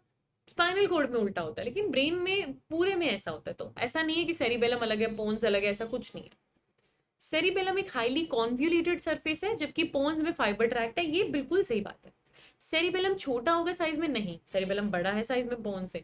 तो आंसर क्या होगा? बी, कि सेरिबेलम थोड़ा कॉन्व्यूलेटेड है, सेरिब्रम का छोटा भाई होता है, और पोन्स में नर्व फाइबर्स है। ठीक है, आगे देखिए question number 101। Question number 101, statement देखना है, ट्रू फॉल्स बताना है। सेरिबेलम हाइंड ब्रेन का हिस्सा है, जी हाँ। सेरिबेलम पोस्चर और इक्विलिब्रियम मेंटेन करने का काम करता है, जी हाँ। दोनों स्टेटमेंट करेक्ट है, दोनों ही स्टेटमेंट करेक्ट है। आंसर आपके पास क्या होगा? सी।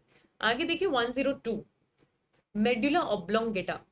मेडुला ऑब्लोंगेटा हाइंड ब्रेन में आता है, ऑटोनॉमिक फंक्शंस को रेगुलेट करता है, जैसे breathing, heart rate. It relay motor and sensory signals between spinal cord and higher brain reason.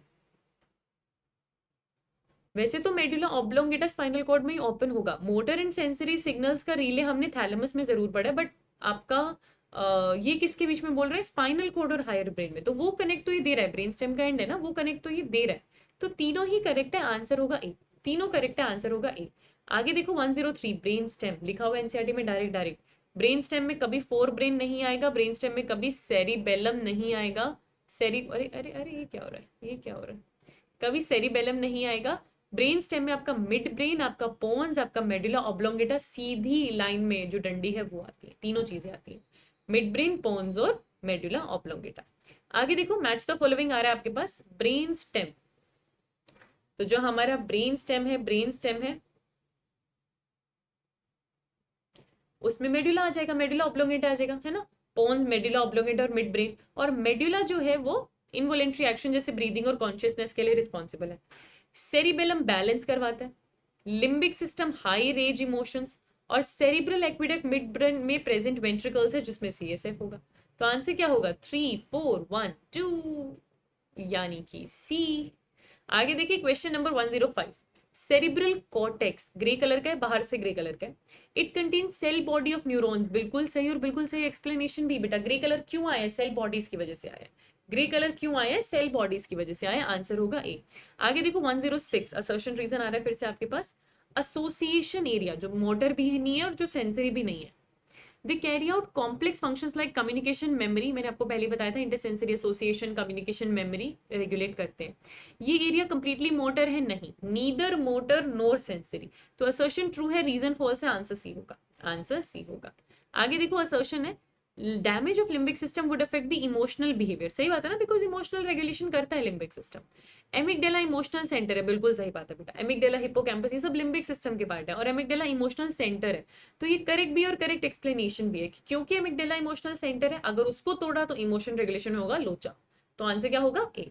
आगे देखो 108 रिफ्लेक्स एक्शन क्या है, वॉलेंट्री नहीं है, इनवॉलेंट्री है, पहली चीज तो ये, इनवॉलेंट्री रिस्पॉन्स है to peripheral nervous stimulation, involuntary response है टू एनवायरमेंटल स्टिमुलस, गलत नहीं है, which does not involve CNS, ये गलत है।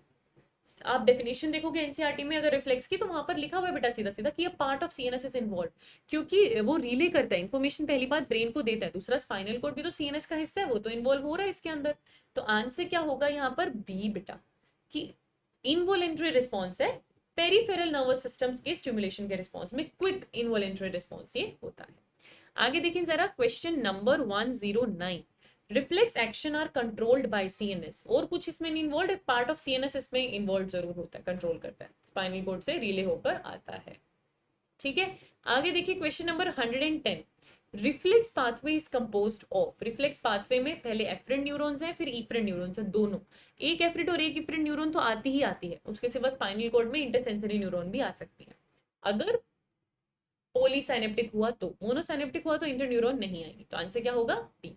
आगे देखिए क्वेश्चन नंबर 111, स्टेटमेंट दे रखा है, करेक्ट बताना है, afferent neurons are close to sensory organ, जी हाँ, efferent neuron carry signal from CNS to effector, जी हाँ, दोनों ही स्टेटमेंट करेक्ट है, दोनों ही स्टेटमेंट आपके पास करेक्ट है, तो आंसर क्या होगा, both A and B are true, यानी कि डी। आगे देखिए question number 112, which of the following option represent correct sequence of nerve impulse transmission in reflex arc, आपको सीक्वेंस करेक्ट बताना है, इंटर न्यूरॉन से डोर्सल रूट गैंग्लिया, वहां से सेंसरी ऑर्गन, गलत, सेंसरी ऑर्गन से डोर्सल रूट गैंग्लिया जिसमें interneuron मिल सकता है, सीएनएस, स्पाइनल कॉर्ड सीएनएस का ही हिस्सा हो गया ना, वहां से इफरेंट न्यूरॉन, फिर भी आगे इंटर न्यूरॉन, बाद में इंटर न्यूरॉन तो नहीं आना चाहिए बेटा, सेंसरी ऑर्गन से एफरेंट न्यूरॉन लेकर जाएगी डोर्सल रूट गैंग्लियन तक, ये सीक्वेंस सही है, ये सीक्वेंस सही है, यहाँ पे ना एरो बने नहीं हुए, वो आपको खुद समझने, इफरेंट न्यूरॉन सीएनएस के पास नहीं जाएगा, सीएनएस से इफरेंट न्यूरॉन आता है, तो करेक्ट क्या होगा, सी। आगे देखें 113, in a reflex arc what is the role of interneuron, it relay impulse to effector at motor end plate, relay करता है इंपल्स को बेटा, पर ये क्या इंटर न्यूरॉन सीधा एफेक्टर के पास लेकर जाएगा, नहीं, जो आपका इंटर न्यूरॉन है वो इसको लेके जाता है इफरेंट न्यूरॉन के पास, फिर इफरेंट न्यूरॉन इसको अफेक्टर के पास लेकर जाता है, याद रखना। तो it transmit impulse from white matter to grey matter, ऐसा कुछ नहीं है, it transmit receive impulse from afferent neuron transmit to motor neuron, ये करेक्ट है। इंटरसेंसरी न्यूरॉन या इंटर न्यूरॉन का काम है कि सेंसरी न्यूरॉन से लो और मोटर न्यूरॉन को दे दो, फिर मोटर न्यूरॉन इसे अफेक्टर ऑर्गन तक ले जाएगा, अपने आप ले जाएगा, ठीक है। आगे देखो question number 114, among the following listed structures knee jerk does not involve, बहुत बढ़िया क्वेश्चन, सीधा आंसर इंटर न्यूरॉन, क्यों, नी जर्क एक मोनोसाइनेप्टिक रिफ्लेक्स है, मोनोसाइनेप्टिक रिफ्लेक्स है, और मोनोसाइनेप्टिक रिफ्लेक्स का मतलब इंटरन्यूरॉन नहीं होगा। आंसर क्या होगा? सी। ब्रेन भी डायरेक्टली इन्वॉल्व नहीं है, पर इंफॉर्मेशन ब्रेन तक जाती है बाद में, तो आंसर क्या होगा? सी। आगे देखो 115, in the given diagram of reflex action आपको ए बी सी पहचानना है। रिफ्लेक्स एक्शन का डायग्राम देख लो यहाँ पे। ये ए क्या है बेटा? ये डोर्सल रूट गैंग्लियन है। आपका आंसर उतने में ही आ गया, आपका आंसर उतने में ही आ गया। बी आपके पास इंटरन्यूरॉन है बिल्कुल, और सी आपके पास मोटर एंड प्लेट है जो मोटर ऑर्गन एफेक्टर ऑर्गन तक लेके जाएगा, बट एक से ही आंसर आ गया था। आगे देखो 116, असर्शन रीजन दे रखे। All autonomic actions of bodies are reflex action, नहीं। सारे ऑटोनॉमिक, सारे इनवॉलेंट्री एक्शंस तो नहीं होते। Reflex action do not require CNS, ये भी गलत बात है। Part of CNS is required, both are false. Assertion reason दोनों फॉल्स है। आगे देखिए 117, sneezing is response to allergen, sneezing in response to allergen is a reflex action. जी हाँ, ये एक तरीके का रिफ्लेक्स एक्शन ही है कि कोई एलर्जी हुई और आपने छींक दिया, तुरंत आया ना, अपने आप से इनवॉलेंट्री आया, आपने किया नहीं, तो रिफ्लेक्स है। इनवॉलेंट्री, ये सही बात है, स्टेटमेंट सही है इनवॉलेंट्री, बट क्या ये रिफ्लेक्स को एक्सप्लेन कर रहा है? नहीं। रिफ्लेक्स को एक्सप्लेन तब करता जब पूरा लिखा होता कि quick involuntary response to a peripheral stimulation and a part of CNS is involved. सिर्फ इनवॉलेंट्री होना काफी नहीं है रिफ्लेक्स होने के लिए, ठीक है? तो आंसर क्या होगा? बी। फिर से एक असर्शन रीजन आ रहा है आपके पास जो क्या कह रहा है? In reflex arc efferent neuron receive signal from sensory organ, नहीं। सेंसरी ऑर्गन से सिग्नल किसको मिलता है? एफरेंट न्यूरॉन को मिलता है। इफरेंट तो मोटर के पास लेके जाता है। असर्शन गलत होती ना, आंसर डी हो जाता है कि both assertion and reason are false. हम फिर भी रीड कर लेंगे। Afferent neuron relay impulse to PNS in a reflex arc, नहीं CNS, स्पाइनल कोड के पास जा रहा है ना, PNS थोड़ी CNS। तो आंसर क्या होगा? डी। आंसर क्या होगा? डी। आगे आ जाओ, अब हम सेंसरी ऑर्गन पर आ गए। पहले नोज एंड टंग करेंगे, फिर आई और ईयर करेंगे, ठीक है? बहुत बढ़िया। Consider the following statements. The olfactory reception help us to receive sense of smell, बिल्कुल सही बात है। Olfactory receptors are coated by mucus, बिल्कुल सही बात है। दोनों स्टेटमेंट करेक्ट है, दोनों स्टेटमेंट करेक्ट है। आगे देखो, आगे देखो, the olfactory epithelium is made up of, तीन तरीके के सेल्स होते हैं बेटा, याद रखना। सेंसरी सेल्स होते हैं, कुछ सपोर्टिंग सेल्स होते हैं जिन्हें सस्टेंटिकुलर सेल्स बोलते हैं, और कुछ बेसल सेल्स होते हैं। तो ऑल्फैक्टरी एपिथेलियम थोड़ी कॉम्प्लेक्स है, लिखा हुआ है एनसीईआरटी में, अलग अलग तरीके के सेल्स है। तो तीन बेसिकली तरीके के सेल्स होते हैं। The olfactory epithelium neuron transmit the signals from, olfactory epithelium के जो न्यूरॉन है वो सिग्नल कहाँ से कहाँ लेकर जाएंगे? तो वो एनवायरमेंट का सिग्नल ऑल्फैक्टरी बल्ब को देते हैं, वो एनवायरनमेंट का सिग्नल ऑल्फैक्टरी बल्ब को देते हैं, क्योंकि आपका ऑल्फैक्टरी एपिथेलियम पहले बल्ब से कनेक्टेड है, और वो ऑल्फैक्टरी बल्ब क्या है? It is an extension of limbic system. तो याद रखना, एनवायरनमेंट से स्टिमुलस लिया, बल्ब को दे दिया। फिर देखो 122, to which region of brain olfactory bulb is connected? अभी मैंने आपको बताया ये लिम्बिक सिस्टम का एक्सटेंशन होता है बेटा।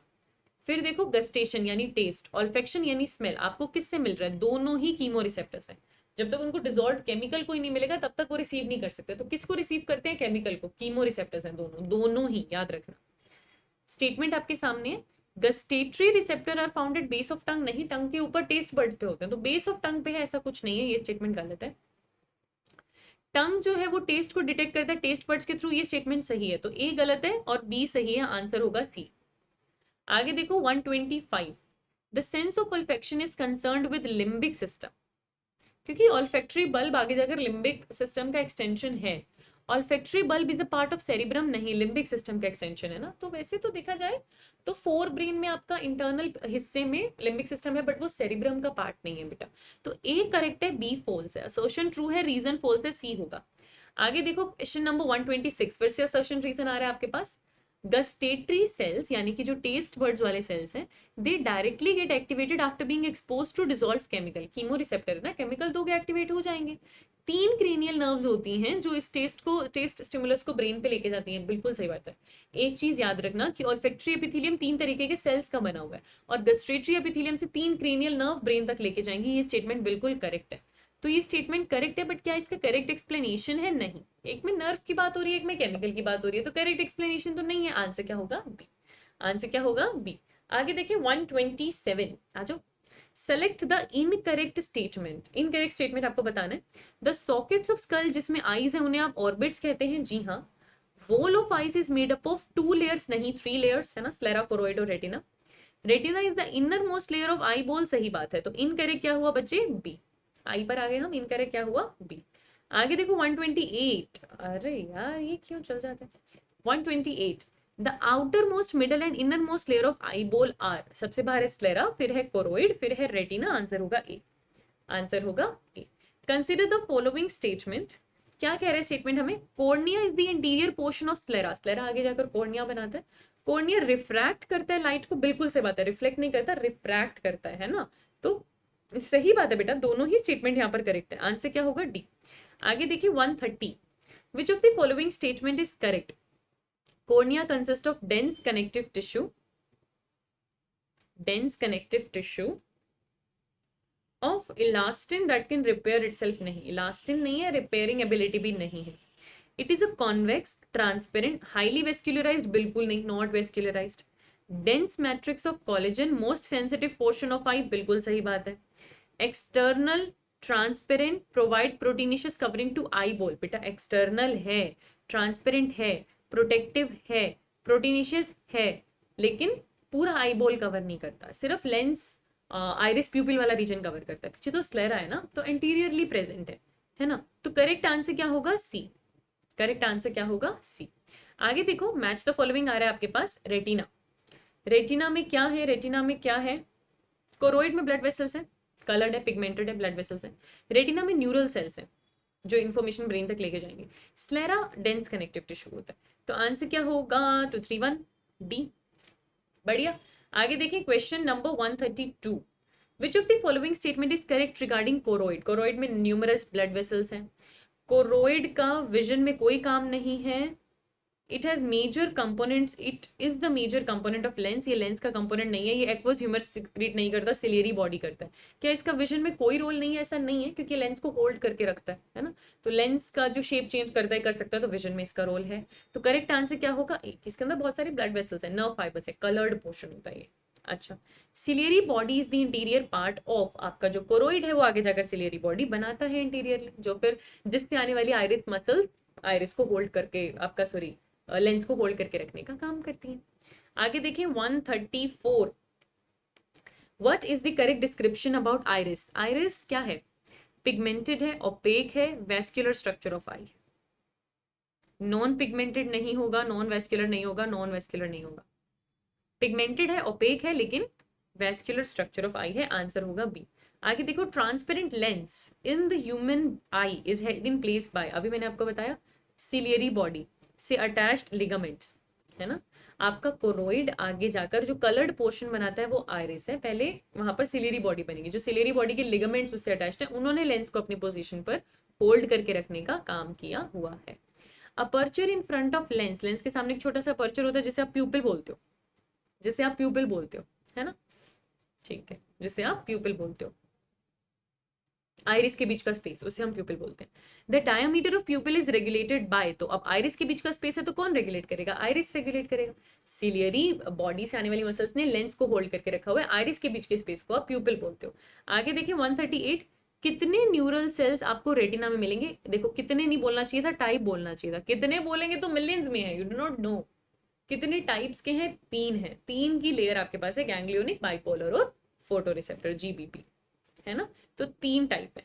आगे देखें 139, the arrangement of neural cells in retina from inside to outside, ये सीक्वेंस मैंने आपको एनसीईआरटी बिटवीन द लाइंस के टाइम भी बताया था कि बहुत बार पूछा जाता है, तो inside to outside neural cells का अरेंजमेंट आपको बताना है, ganglionic, bipolar, photo receptor, GBP, GBP. आगे देखो 140, within retina the rods and cone cells are the type of photoreceptor, तीन सेल्स है, गैंग्लियोनिक, बाइपोलर, फोटोरिसेप्टर, उस फोटोरिसेप्टर में सारे रोड्स एंड कोन्स होते हैं, आंसर होगा सी। आगे देखो consider the following statements, photo pigments, rods और कॉन्स के पास अपने अपने फोटो पिगमेंट्स होते हैं, ये लाइट सेंसिटिव प्रोटीन है रोड्स एंड कॉन्स में, जी हाँ, रोड्स के पास रोडोप्सिन होता है, कॉन्स के पास तीन तरीके के फोटो पिगमेंट्स होते हैं, अलग अलग तरीके के तीन आइडोप्सिन होते हैं, रेड ग्रीन ब्लू के लिए, ये स्टेटमेंट भी करेक्ट है बेटा, तो आंसर क्या होगा कि both A and B are true, answer क्या होगा both A and B are true.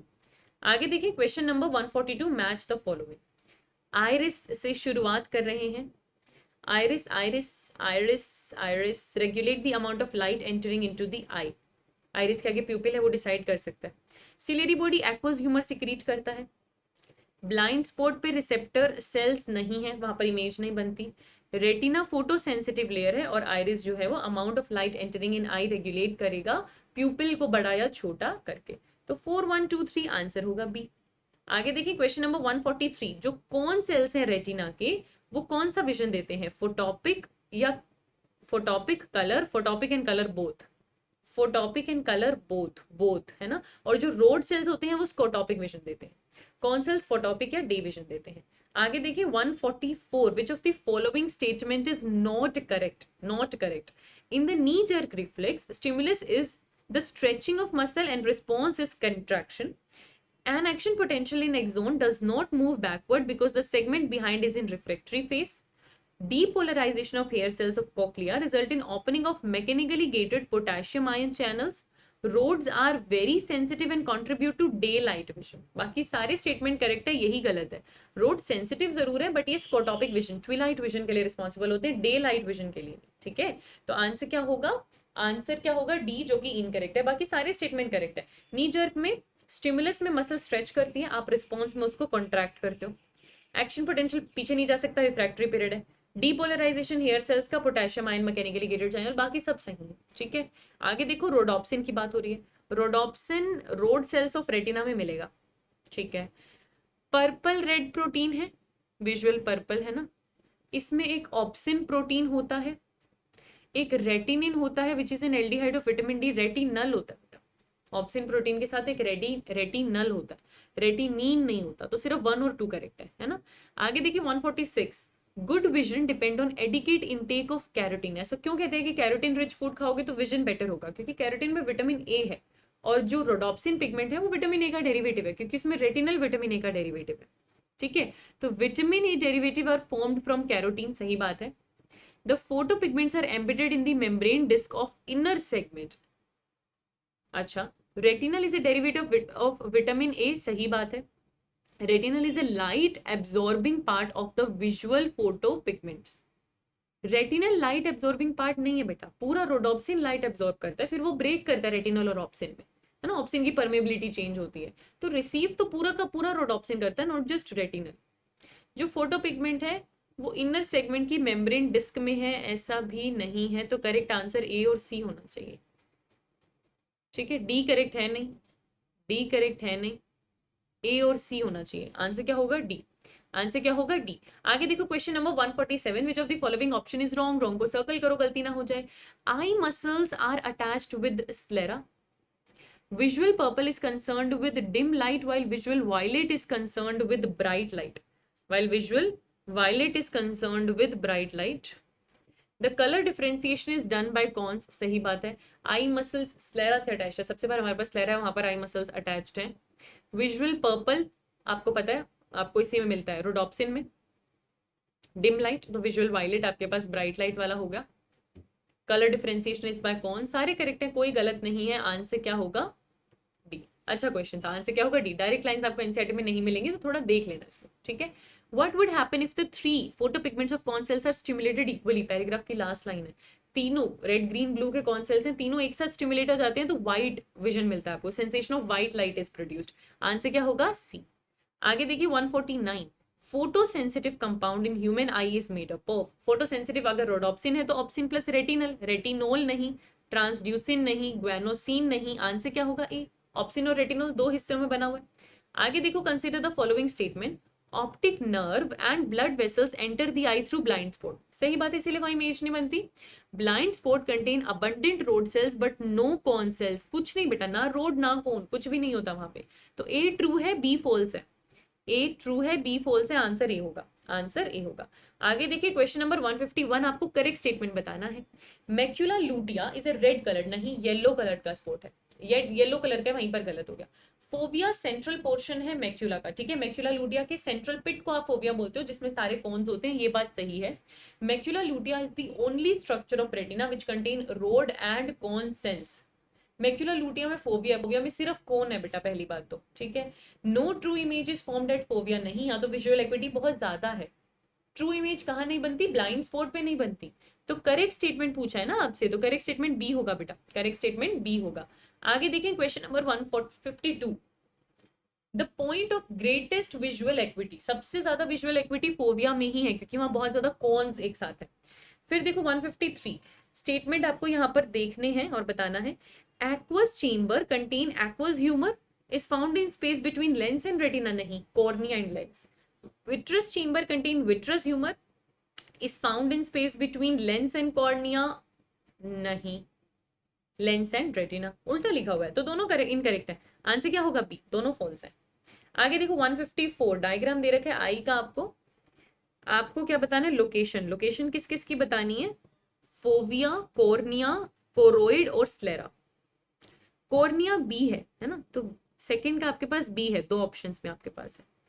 ठीक है, अब उसके बाद आप क्या देख लो, जो क्लियर क्लियर आपको समझ में आ रहा हो ना, तो पहले वो देख लो। अब जी आपको स्लेरा दिख रहा है, जी आपको स्लेरा दिख रहा है, तो आंसर सी होगा। अगर डायरेक्ट लेबलिंग एनसीईआरटी जैसी नहीं भी दिख रही तो इस तरीके से कर लेते हो। सबसे बाहर स्लेरा है आपको पता है, तो जी स्लेरा मुझे दिख रहा है, बी कॉर्निया मुझे दिख रहा है, तो अपने आप मुझे आंसर मिल गया क्या? सी। अब आप चाहे बाकी भी देख लो, एफ और ई दे रखा है आपको, मैच कर लो। फोविया एफ है, ठीक है, एक पिट होगा यहाँ पे इसके ब्लाइंड स्पॉट के पास, ठीक है, और फिर आपको दे रखा है कोरोइड, ठीक है, बढ़िया। आंसर हमारे पास क्या हो जाएगा? सी। आगे देखिए question number 155, the light rays of visible wavelength are focused on, जो लाइट आती है वो फोकस किस पर होती है? रेटिना पे। किससे पास करती है? थ्रू आइरिस या थ्रू कॉर्निया? थ्रू कॉर्निया बेटा, पासेस थ्रू कॉर्निया। आइरिस तो ओपेक हो गया ना, कॉर्निया, ठीक है।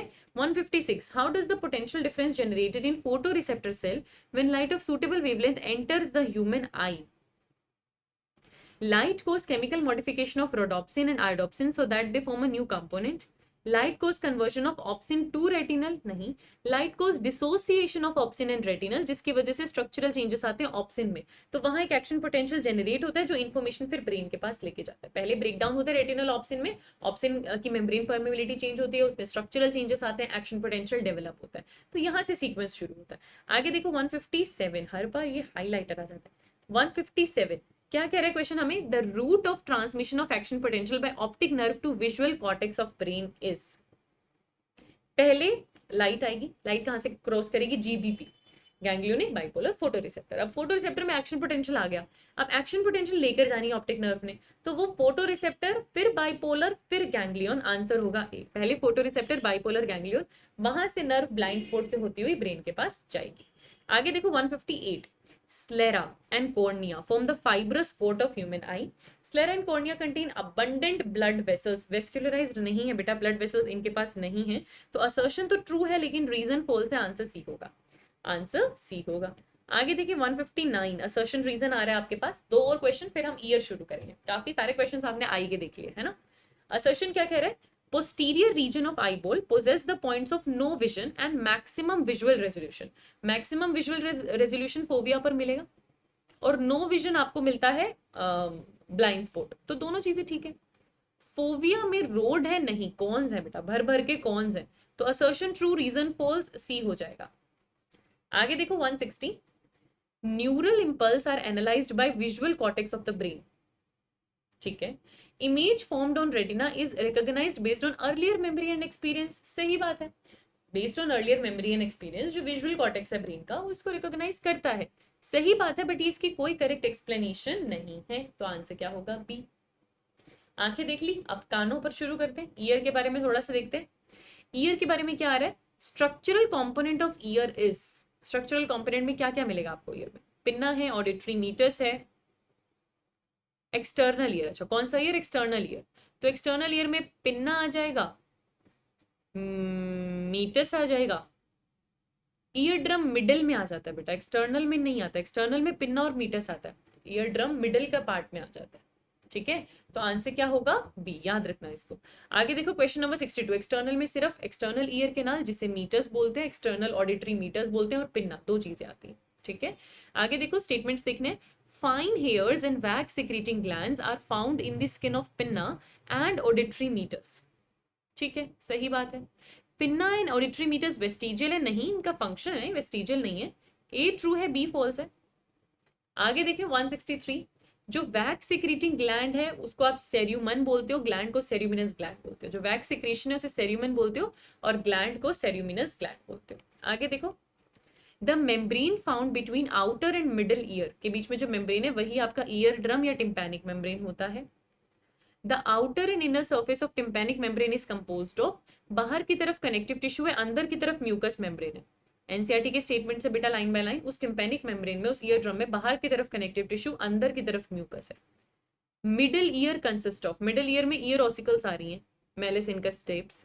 कोक्लिया इंटरनल ईयर में आएगी, मीटस एक्सटर्नल ईयर में आएगी, कोक्लिया इंटरनल ईयर में आएगी। तो आप आंसर क्या करोगे, ईयर ऑसिकल्स, है ना, मेलिस इनकस स्टेप्स। आगे देखिए, मैच द फॉलोइंग। जो एक्सटर्नल ऑडिटरी मीटस है, पहले आएगा पिन्ना, पिन्ना एनवायरमेंट से वाइब्रेशन रिसीव करेगा। मीटस है वो इन वाइब्रेशन को लेकर जाएगी ईयर ड्रम के पास। ईयर ऑसिकल्स हैं वो उस वाइब्रेशन को लेकर जाएंगे इनर ईयर के पास, है ना। तो 2, 1 और 3 आ जाएगा, आंसर होगा सी, आंसर होगा सी। 168 देखो, appearance of ear ossicles from outer to inner, outer to inner is malleus incus stapes बेटा, आंसर होगा डी, आंसर होगा डी। फिर आपको क्या सेलेक्ट करना है, इनकरेक्ट स्टेटमेंट हमको सेलेक्ट करना है, इसको सर्कल कर लो। Stapes is found attach to oval window, सही बात है, malleus incus stapes oval window से ओपन करती है स्केला वेस्टिबुलाई में। Ear ossicles increase the efficiency of sound wave transmission to inner ear, बिल्कुल हर स्टेप पे ट्रांसमिशन इंक्रीज होता है ना, ट्रांसमिशन बेटर होता है, एफिशिएंसी बेटर होती है। Eustachian tube connect the inner ear to pharynx, नहीं middle ear to pharynx, inner नहीं। Eustachian tube help in equalizing pressure on either side of tympanic membrane, जी हाँ, बाकी सब ठीक है, ये इनकरेक्ट आंसर सी होगा। आगे देखो 170 स्टेटमेंट्स आपके सामने है। The fluid filled inner ear has 2 part, bony labyrinth, membranous labyrinth, जी हाँ।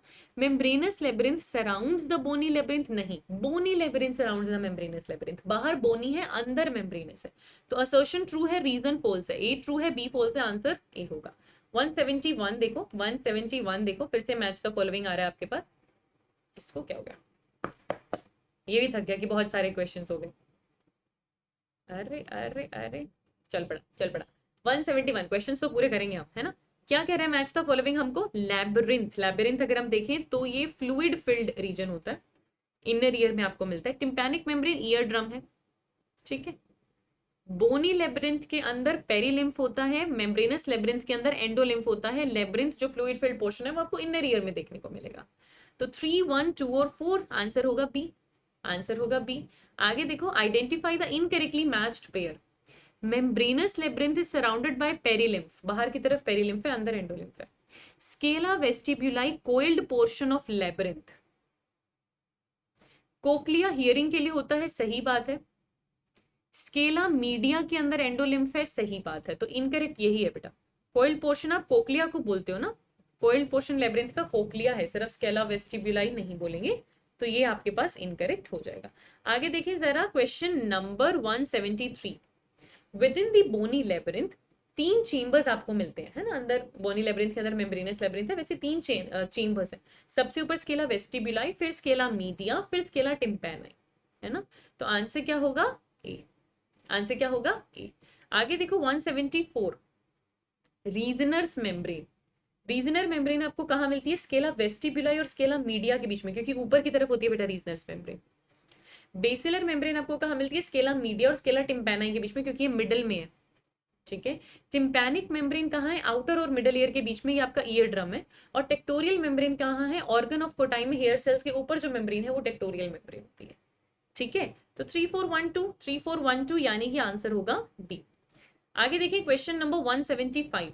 The scala vestibuli and scala tympani terminates at, scala vestibuli oval window scala vestibuli में ओपन होती है, और स्केला टिम्पैनाई राउंड विंडो से वापस टर्मिनेट करती है, ठीक है। तो Oval window and round window respectively, answer होगा सी, आंसर होगा सी।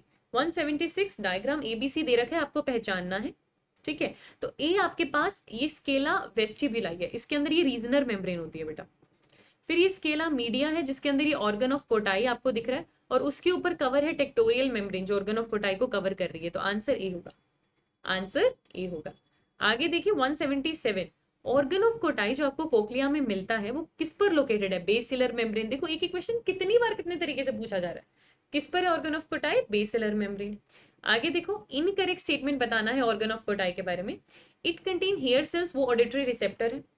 Hair cells are found in inner side arranged in rows, basal end of hair cells is closely associated with afferent nerve fibres. Basal cells के पास efferent nerve fibres हैं जो hearing information brain तक लेके जाएंगे।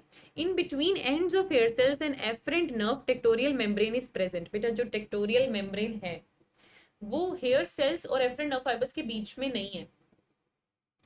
Hair cells के ऊपर tectorial membrane है, हेयर सेल्स के डायरेक्ट कॉन्टैक्ट में एफरेंट नर्व फाइबर्स हैं जो इन्फॉर्मेशन लेके जाते हैं, है ना। ऊपर की तरफ टेक्टोरियल मेम्ब्रेन प्रेजेंट है, सीरोसीला उसको मूव करता है, पर इनके बीच में टेक्टोरियल मेम्ब्रेन नहीं है, तो ये इनकरेक्ट है, बीच में टेक्टोरियल मेम्ब्रेन नहीं है। आगे देखो 179, what is the location of vestibular apparatus. Vestibular apparatus जो बैलेंसिंग देने का है ना, इक्विलिब्रियम देने का काम कर रहा है। तो वेस्टिब्युलर अपैरेटस में 3 सेमी सर्कुलर कैनाल होती है और एक यूट्रिकल और सैक्यूल होता है। They are adjacent to malleus of middle ear, नहीं, पहली बात ये इनर ईयर में है। They are above the cochlea and inner ear, within Eustachian tube, नहीं, ये मिडल ईयर में है। Junction of round window and Eustachian tube, round window और यूस्टैशियन ट्यूब के जंक्शन, ये भी मिडल ईयर में है, तो आंसर आएगा बी। ये इनर ईयर में कोक्लिया के ऊपर होता है वेस्टिबुलर अपैरेटस।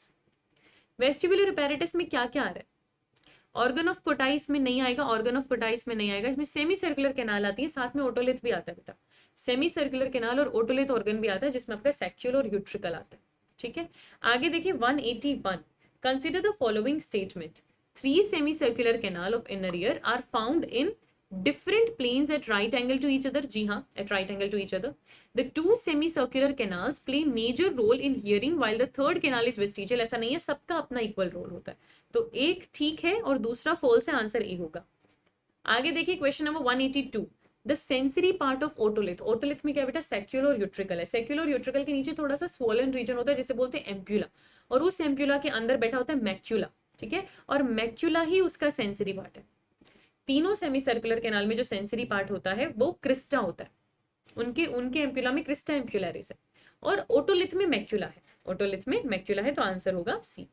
आगे देखिए क्रिस्टा एम्प्यूलरिस में हेयर सेल्स हैं, क्रिस्टा एम्प्यूलरिस आपको कहाँ मिल रहा है, सेमी सर्कुलर कैनाल्स के बेस पे जो एम्प्यूला है उसमें मिलता है, तो base of semi circular canals, answer क्या होगा, बी। आगे देखिए question number 184, which of the following receptor are specifically responsible for maintenance of balance of body and posture। Balance, posture, ये सब काम कौन करेगा, रिसेप्टर्स कहाँ है, सेमी सर्कुलर कैनाल का क्रिस्टा एम्प्यूलरिस और सेक्यूल और यूट्रिकल यानी ओटोलिथ ऑर्गन का मैक्यूला, तो आंसर क्या होगा, ए। ये दोनों मेन है ना, सेंसरी पार्ट है। अच्छा 185, आपको डायग्राम दिख रहा है, आपको फंक्शन बताना है। पहला है ए आपके पास एक्सटर्नल ऑडिटरी मीटर्स है, बिल्कुल सही बात है। They transmit neural signal to auditory cortex, नहीं, वो तो इनर ईयर लेकर जाएगा बेटा ऑडिटरी कॉर्टेक्स तक, तो ये गलत हो गया। बी आपके पास मेलस है, स्टेप्स नहीं है, ये गलत हो गया। डी आपके पास सेमी सर्कुलर कैनाल है, ये ऑडिटरी सिग्नल को एम्पलीफाई करते हैं, नहीं, इनका हियरिंग में कोई लेना देना नहीं है बेटा। सी कोक्लिया है, वो मेन हियरिंग ऑर्गन है, आंसर डी होगा, आंसर डी होगा, ठीक है। आगे देखो 186, refer to the following events which occur during hearing, और इनका आपको करेक्ट सीक्वेंस बताना है, करेक्ट ऑर्डर बताना है, ठीक है। अच्छा तो सबसे पहले क्या होगा, सबसे पहले क्या होगा, ईयर ड्रम में वाइब्रेशन आएंगे, ईयर ड्रम में वाइब्रेशन आएंगे तो कोक्लिया में, कोक्लिया की लिम्फ में वेव्स आएंगे, वहां पे वेव्स आएंगे तो बेसलर मेम्ब्रेन रिपल करेगी, बेसिलर मेम्ब्रेन के ऊपर जो हेयर सेल्स हैं they will press against the tectorial membrane और इन्फॉर्मेशन ब्रेन तक जाएगी, तो 3214 यानी कि सी, 3214 यानी कि सी। आगे देखो 187, how does the nerve impulse in ear are generated. Nerve impulse generate कैसे होती है, bending of hair cells toward tectorial membrane, utricle और ओटोलिथ का हियरिंग में कोई लेना देना नहीं है, पेरीलिम्फ की streaming in semi circular canal, semi circular canal का हियरिंग में कोई लेना देना नहीं है, एम्प्यूला मैक्यूला का हियरिंग में कोई लेना देना नहीं है, आंसर होगा ए, आंसर होगा ए, एलिमिनेशन से भी कर सकते थे। नेक्स्ट देखो, stapes is found attach to the tympanic membrane, नहीं, stapes is found attach to the inner membrane की वॉल, मतलब ओवल विंडो से वहां पर अटैच होती है। स्टेप्स लार्जेस्ट ईयर बोन है, नहीं, नहीं, स्टेप सबसे छोटी ईयर बोन होती है, तो दोनों गलत है बेटा, आंसर होगा डी, दोनों फॉल्स है, आंसर होगा डी। आगे देखो असर्शन क्या कह रहे हैं, hair cells of organ of Corti act as auditory receptor, सही बात है। Base of hair cell is in close contact with afferent fibres of the auditory nerve, है ना, और वो एफरेंट फाइबर्स ब्रेन की तरफ इंफॉर्मेशन लेकर जाएंगे, तो स्टेटमेंट दोनों करेक्ट है। और क्योंकि हेयर सेल्स कॉन्टैक्ट में एफरेंट फाइबर्स के, इसीलिए तो वो ऑडिटरी रिसेप्टर है। वो रिसीव करते हैं और इन्फॉर्मेशन लेके जाते हैं। तो ये करेक्ट भी है और करेक्ट एक्सप्लेनेशन भी है। आंसर होगा ए। आगे देखो, वेस्टिबुलर अपैरेटस का हियरिंग में कोई लेना देना नहीं है, सही बात है। Crysta and macula body posture and balance बनाने में मदद करते हैं, सही बात है। उनका हियरिंग में कोई भी लेना देना नहीं है। आंसर होगा बी। नहीं है, सही बात है, बट क्योंकि वो बैलेंस करते हैं इसलिए उनका हियरिंग में कोई लेना देना नहीं है, एक्सप्लेन नहीं कर रहा इस बात को, है ना। तो आंसर होगा बी। और यहाँ पर आपने खूब सारे 190 क्वेश्चंस कंप्लीट कर लिए अगर आपने सच में डेडिकेशन दिखाया है, मेहनत की है, खुद को पुश किया है क्वेश्चन प्रैक्टिस के लिए, क्योंकि यही आपकी सिली मिस्टेक कम करेगा और हर एक नंबर आपको आपके ड्रीम कॉलेज तक लेके जा सकता है बेटा। तो अगर आपने सच में डेडिकेशन से सारे क्वेश्चन यहाँ तक कंप्लीट करे हैं तो प्लीज कमेंट सेक्शन में डन जरूर लिखना। मुझे आपका डेडिकेशन देखने को मिलता है और मुझे आगे मेहनत करने के लिए मोटिवेशन मिलता है। तो कमेंट सेक्शन में डन आप जरूर लिखना। एक और चैप्टर आपका हो गया, आज आपकी फिजियो कंप्लीट हो गई, है ना। आपकी हैशटैग फिजियो कंप्लीट हो गई। पूरी एनसीईआरटी पूरी फिजियो की हमने यहाँ पर रिवाइज कर ली। हमारा प्लांट फिजियो बाकी है, सिर्फ 12th भी डन है पूरी। प्लांट फिजियो के अंदर भी हम रेस्पिरेशन कर चुके हैं, 2-2 चैप्टर्स करके हम फटाफट से प्लांट फिजियो भी खत्म कर लेंगे। तो बहुत अच्छी स्पीड से हम चल रहे हैं। अगर आपने वो प्रीवियस लेक्चर चीट शीट के नहीं देखे हैं तो प्लेलिस्ट प्लीज देखो जाकर चैनल पे, चैनल को सब्सक्राइब करो और सारी चीट शीट्स रिवाइज कर लो, है ना। बहुत बढ़िया तरीका है एनसीईआरटी रिवाइज करने का बेटा। इसी तरीके से लगे रहो। ऑल द वेरी बेस्ट और हम मिलेंगे अगले लेक्चर में। Thank you.